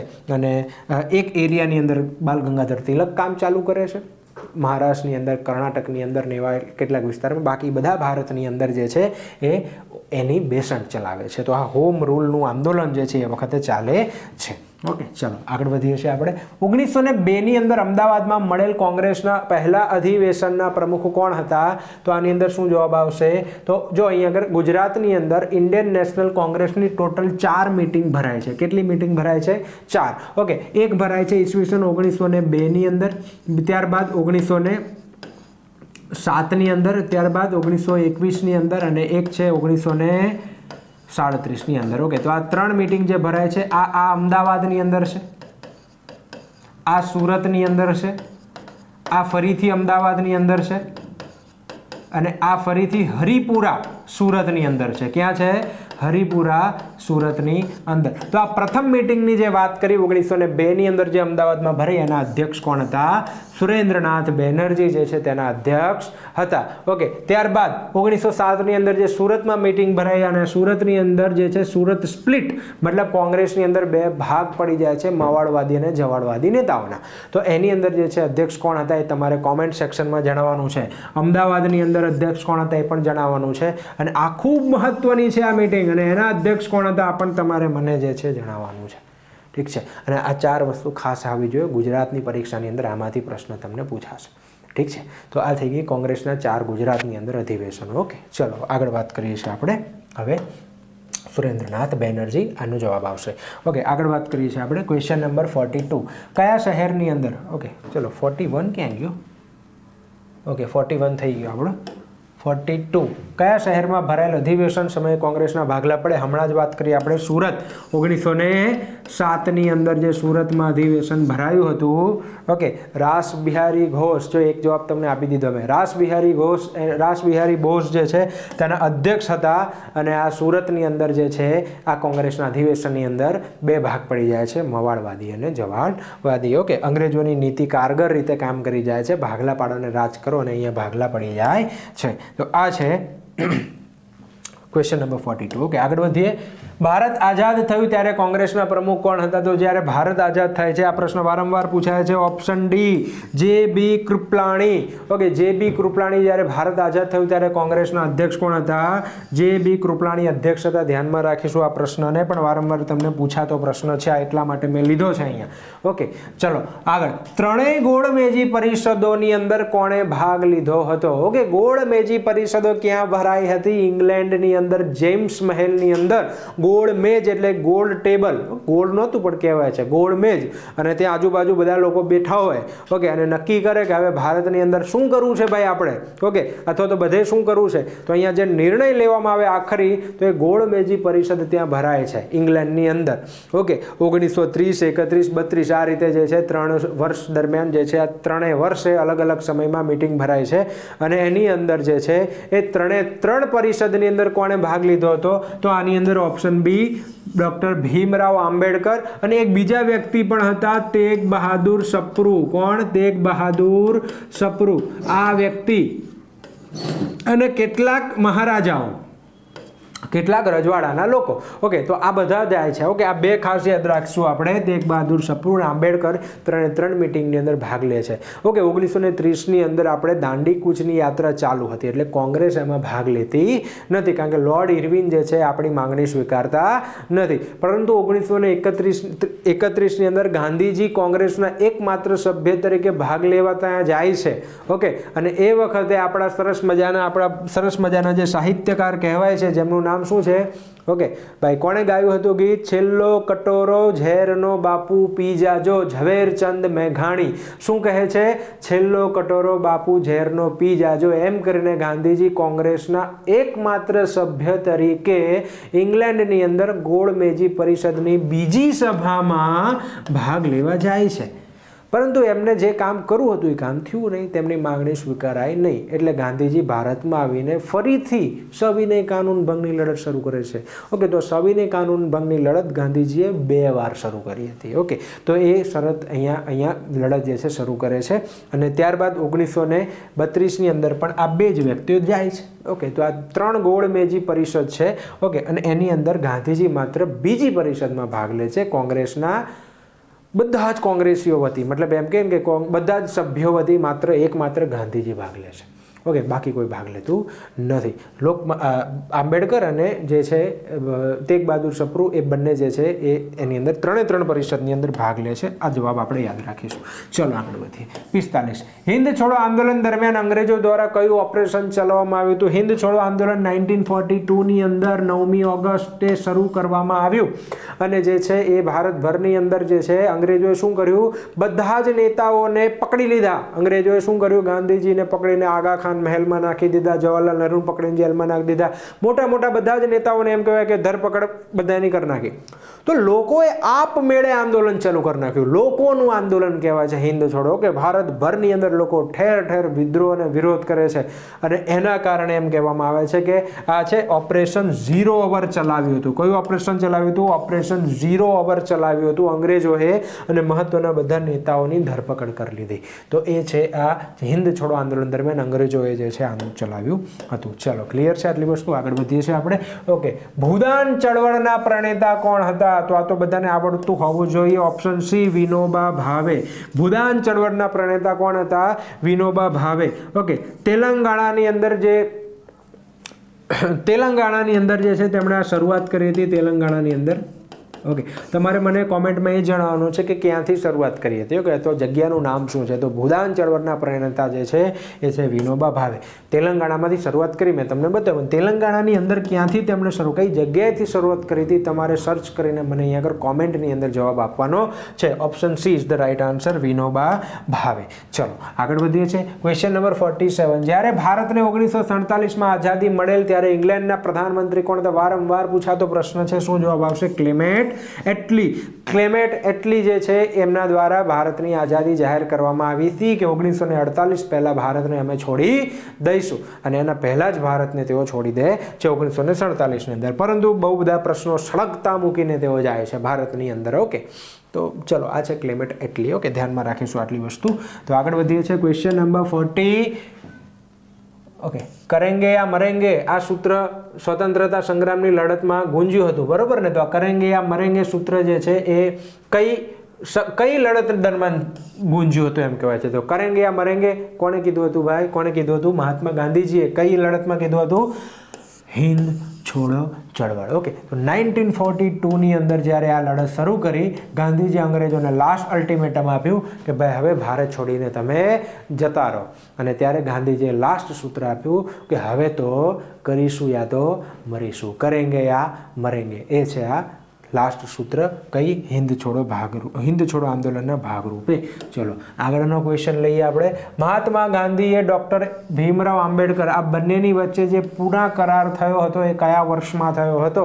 તો આપણે જોયું હમણાં કે 1930, 31 અને 32 આ દરમિયાન જે છે એ શું શરૂ થાય છે? આ દરમિયાન જે છે એ ગોળમેજી પરિષદો ભરાય છે ઇંગ્લેન્ડની અંદર કે હવે ભારતમાં શું કરવું, નવા કયા નિયમ લાવવા. હું તમને સરળ ભાષામાં સમજાવું છું, બરાબર ને? કે હવે ભારતની અંદર કયો એક્ટ લાવો, કયા નિયમો લાવવા. તો એની અંદર જે છે આ શરૂ થાય છે. ઓકે, પરંતુ અહીંયા ગાંધીજી ખાલી 1931 એક જ મિટિંગ, બીજી ગોળમેજી પરિષદમાં ગાંધીજી ભાગ લે છે, બાકીમાં ભાગ લેતા નથી. 3 ભાગ લે છે કોણ? તો આંબેડકર 3 અને Sapru. Okay, doctor Sapru. Okay, તો આ ત્રણેય એની અંદર ભાગ લે છે. ઓકે, પરંતુ ગાંધીજી ભાગ લેતા નથી. ગાંધીજી એકમાં જ ભાગ લે છે 31ની અંદર. પરંતુ જ્યારે આ પૂરું થાય છે ગોળમેજી પરિષદ, ત્યારે ઇંગ્લેન્ડના એ વખતના જે પ્રધાનમંત્રી હતા મેકડોનાલ્ડ, ઓકે, રામસે મેકડોનાલ્ડ. તો આ મેકડોનાલ્ડ છે એમના દ્વારા જે છે કોમ્યુનલ એવોર્ડ એટલે કે કોમી એકતાને વિરોધી, બરાબર, એમણે શું કર્યું? એમણે જે છે એ હિન્દુ, મુસ્લિમોને, શીખોને આ બધાને અલગ અલગ મતદાર મંડળ તો આપ્યા જ, પરંતુ દલિતોને પણ અલગ મતદાર મંડળ આપી દીધા. અલગ મતદાર મંડળ મતલબ કે એમના નેતાઓ ચૂંટવાની એમની મરજી પ્રમાણે. ઓકે, તો અહીંયા જે છે એ હિન્દુની અંદર ભાગલા પાડવામાં આવે છે. તો ગાંધીજીને આ પસંદ આવ્યું નહીં. ગાંધીજીએ જેલની અંદર જ, પૂનાની અંદર જેલમાં જ ઉપવાસ શરૂ કરી દીધા. પૂનાની અંદર જે જેલ છે એની અંદર ઉપવાસ શરૂ કર્યા. અને ત્યારબાદ જે છે એ ગાંધીજી અને આંબેડકર વચ્ચે, દલિતોના નેતા તરીકે આંબેડકર કહેવાતા એ વખતે, તો ગાંધીજી અને આંબેડકર વચ્ચે એ વખતે કરાર થયા. અને એ કરાર ક્યાં થયા હતા? પૂનાની જેલની અંદર ગાંધીજીએ ઉપવાસ કરતા હતા ત્યાં થયા. ઓકે, તો એ જે કરાર થયા એ થયા હતા ક્યારે? ઈસવીસન 1932ની અંદર. અને આ કરારની અંદર એમ કહેવાય કે આ ઉપવાસ જે છે એ ત્યારબાદ તોડવામાં આવ્યા અને ગાંધીજીએ દલિતોને પોતાની રીતે અલગ મતદાર મંડળ કોંગ્રેસની અંદર આપ્યું અને મહત્વનું કાર્ય કર્યું. તો આ છે મહાત્મા ગાંધીજી આંબેડકર વચ્ચે પૂના કરાર થયા હતા. ચલો આગળ વધીએ છીએ આપણે. Okay, question number 50. પ્રતિવર્ષ 26 જાન્યુઆરીએ સ્વતંત્ર દિવસ તરીકે ઉજવવાનું કયા અધિવેશનમાં નક્કી કરવામાં આવ્યું? ખૂબ મહત્વનો પ્રશ્ન આપણે રહેશે, ધ્યાનમાં રાખીશું. આજનો છેલ્લો પ્રશ્ન જે છે આપણે જોઈએ અહીંયા. ઓકે, તો અહીંયા ઈસવીસન 1929ની અંદર કોંગ્રેસનું, ઇન્ડિયન નેશનલ કોંગ્રેસનું અધિવેશન જે છે એ લાહોરમાં રાવી નદીના કિનારે, કઈ નદીના કિનારે? રાવી નદીના કિનારે જે છે ભરાયું હતું. અને એના અધ્યક્ષ કોણ હતા? અધ્યક્ષ હતા જવાહરલાલ નહેરુ. કોણ હતા ભાઈ? જવાહરલાલ નહેરુ જે છે તેના અધ્યક્ષ હતા. અને આના છેલ્લા દિવસે એટલે કે 31મી ડિસેમ્બર 1929ની અંદર અડધી રાત્રિએ ત્રિરંગો ફરકાવવામાં આવે છે રાવી નદીના કિનારે અને જે છે આઝાદીની વાત કરવામાં આવે છે. ઓકે, અને ત્યારે જવાહરલાલ નહેરુએ જે છે એ પૂર્ણ સ્વરાજની માંગણી કરી. ઓકે, શેની? હવે ખાલી સ્વરાજ નથી જોતો ભાઈ, હવે શું જોઈએ છે? સંપૂર્ણ આઝાદી, પૂર્ણ સ્વરાજ. તો આ પૂર્ણ સ્વરાજનો ઠરાવ જે છે આ લાહોર અધિવેશનની અંદર કરવામાં આવ્યો અને નક્કી કરવામાં આવ્યું કે 26મી જાન્યુઆરી, ઓકે, આ ક્યારે ભરવામાં આવ્યું? તો 31 ડિસેમ્બર 1929, મતલબ બીજા દિવસે 1930 ચાલુ થવાનું છે. તો 26મી જાન્યુઆરી 1930 થી આઝાદી દિવસ ઉજવવાનું નક્કી કર્યું કોંગ્રેસ દ્વારા. ઓકે, એના જ કારણે તમને કદાચ ખ્યાલ હશે કે આપણું 26મી નવેમ્બરે 1949ના રોજ આપણું બંધારણ બની જાય છે, પરંતુ આપણે બંધારણને લાગુ ક્યારે કરીએ છીએ ખરેખર? તો 26મી જાન્યુઆરીએ, કારણ કે 26મી જાન્યુઆરી દિવસ ખૂબ મહત્વનો છે એટલા માટે. અને હમણાં પણ આવે છે 26મી જાન્યુઆરી, પ્રજાસત્તાક દિવસ તરીકે આપણે આને ઉજવીએ છીએ. 2 મહિના આપણે રાહ જોઈને બેસી રહ્યા કે ભાઈ 26મી જાન્યુઆરી આપણા માટે મહત્વની છે. તો આ 26મી નવેમ્બરે આપણે જે છે બંધારણ બનાવી દીધું, પરંતુ લાગુ 26મી જાન્યુઆરી, અમુક આપણે પહેલાં લાગુ કરી દીધી હતી નાગરિકતા વગેરે, પરંતુ મેઇન આપણે 26મી જાન્યુઆરી 1950થી કરીએ છીએ. તો આ 26મી જાન્યુઆરીને કોંગ્રેસ દ્વારા આઝાદી દિવસ મનાવવામાં આવે છે. ક્યારથી? 26મી જાન્યુઆરી 1930થી. અને કયા અધિવેશનથી? લાહોરના અધિવેશનથી. તો આઈ હોપ તમે અહીંયા સમજીને બધું ભણ્યા છો. મે બી કદાચ ફ્લોમાં મિસ્ટેકથી કાંઈ બોલાઈ ગયું હોય તો કોમેન્ટ સેક્શનમાં તમે જણાવી શકો છો. અમે અમારી રીતે એને સુધારી દઈશું. બીજી વાર તમારી સામે સુધારીને પ્રસ્તુત થઈશું. અમે કોમેન્ટમાં પણ એ પણ વસ્તુ સુધારી દઈશું. તો અહીંયા બધા જ પ્રશ્નો જે છે 50 પ્રશ્નો આપણે આજે લીધા, ખૂબ સારી રીતે એનું રિવિઝન કરી લીધું. આઈ હોપ તમારું ભારતના ઇતિહાસનું મહત્વનું બધું રિવિઝન અહીંયા થયું છે. થોડું ઘણું તમે તમારી રીતે પણ કરો. ક્વેશ્ચન આન્સર બાકીના જે છે આપણે નેક્સ્ટ લઈને આવીશું, પણ તમને પસંદ આવે છે કે નહીં આ રીત અમારી ભણાવવાની અને કોન્ટેન્ટ, તો તમે અમને કોમેન્ટમાં બતાવો તો બીજી વાર મજા આવે, બરાબર ને? તો આટલે સુધી આપણે રાખીએ છીએ. આપણે નેક્સ્ટ લેક્ચરની અંદર ફરીથી આપણે મળીશું. ઓકે, તો જય હિન્દ, જય ભારત, જય માતાજી.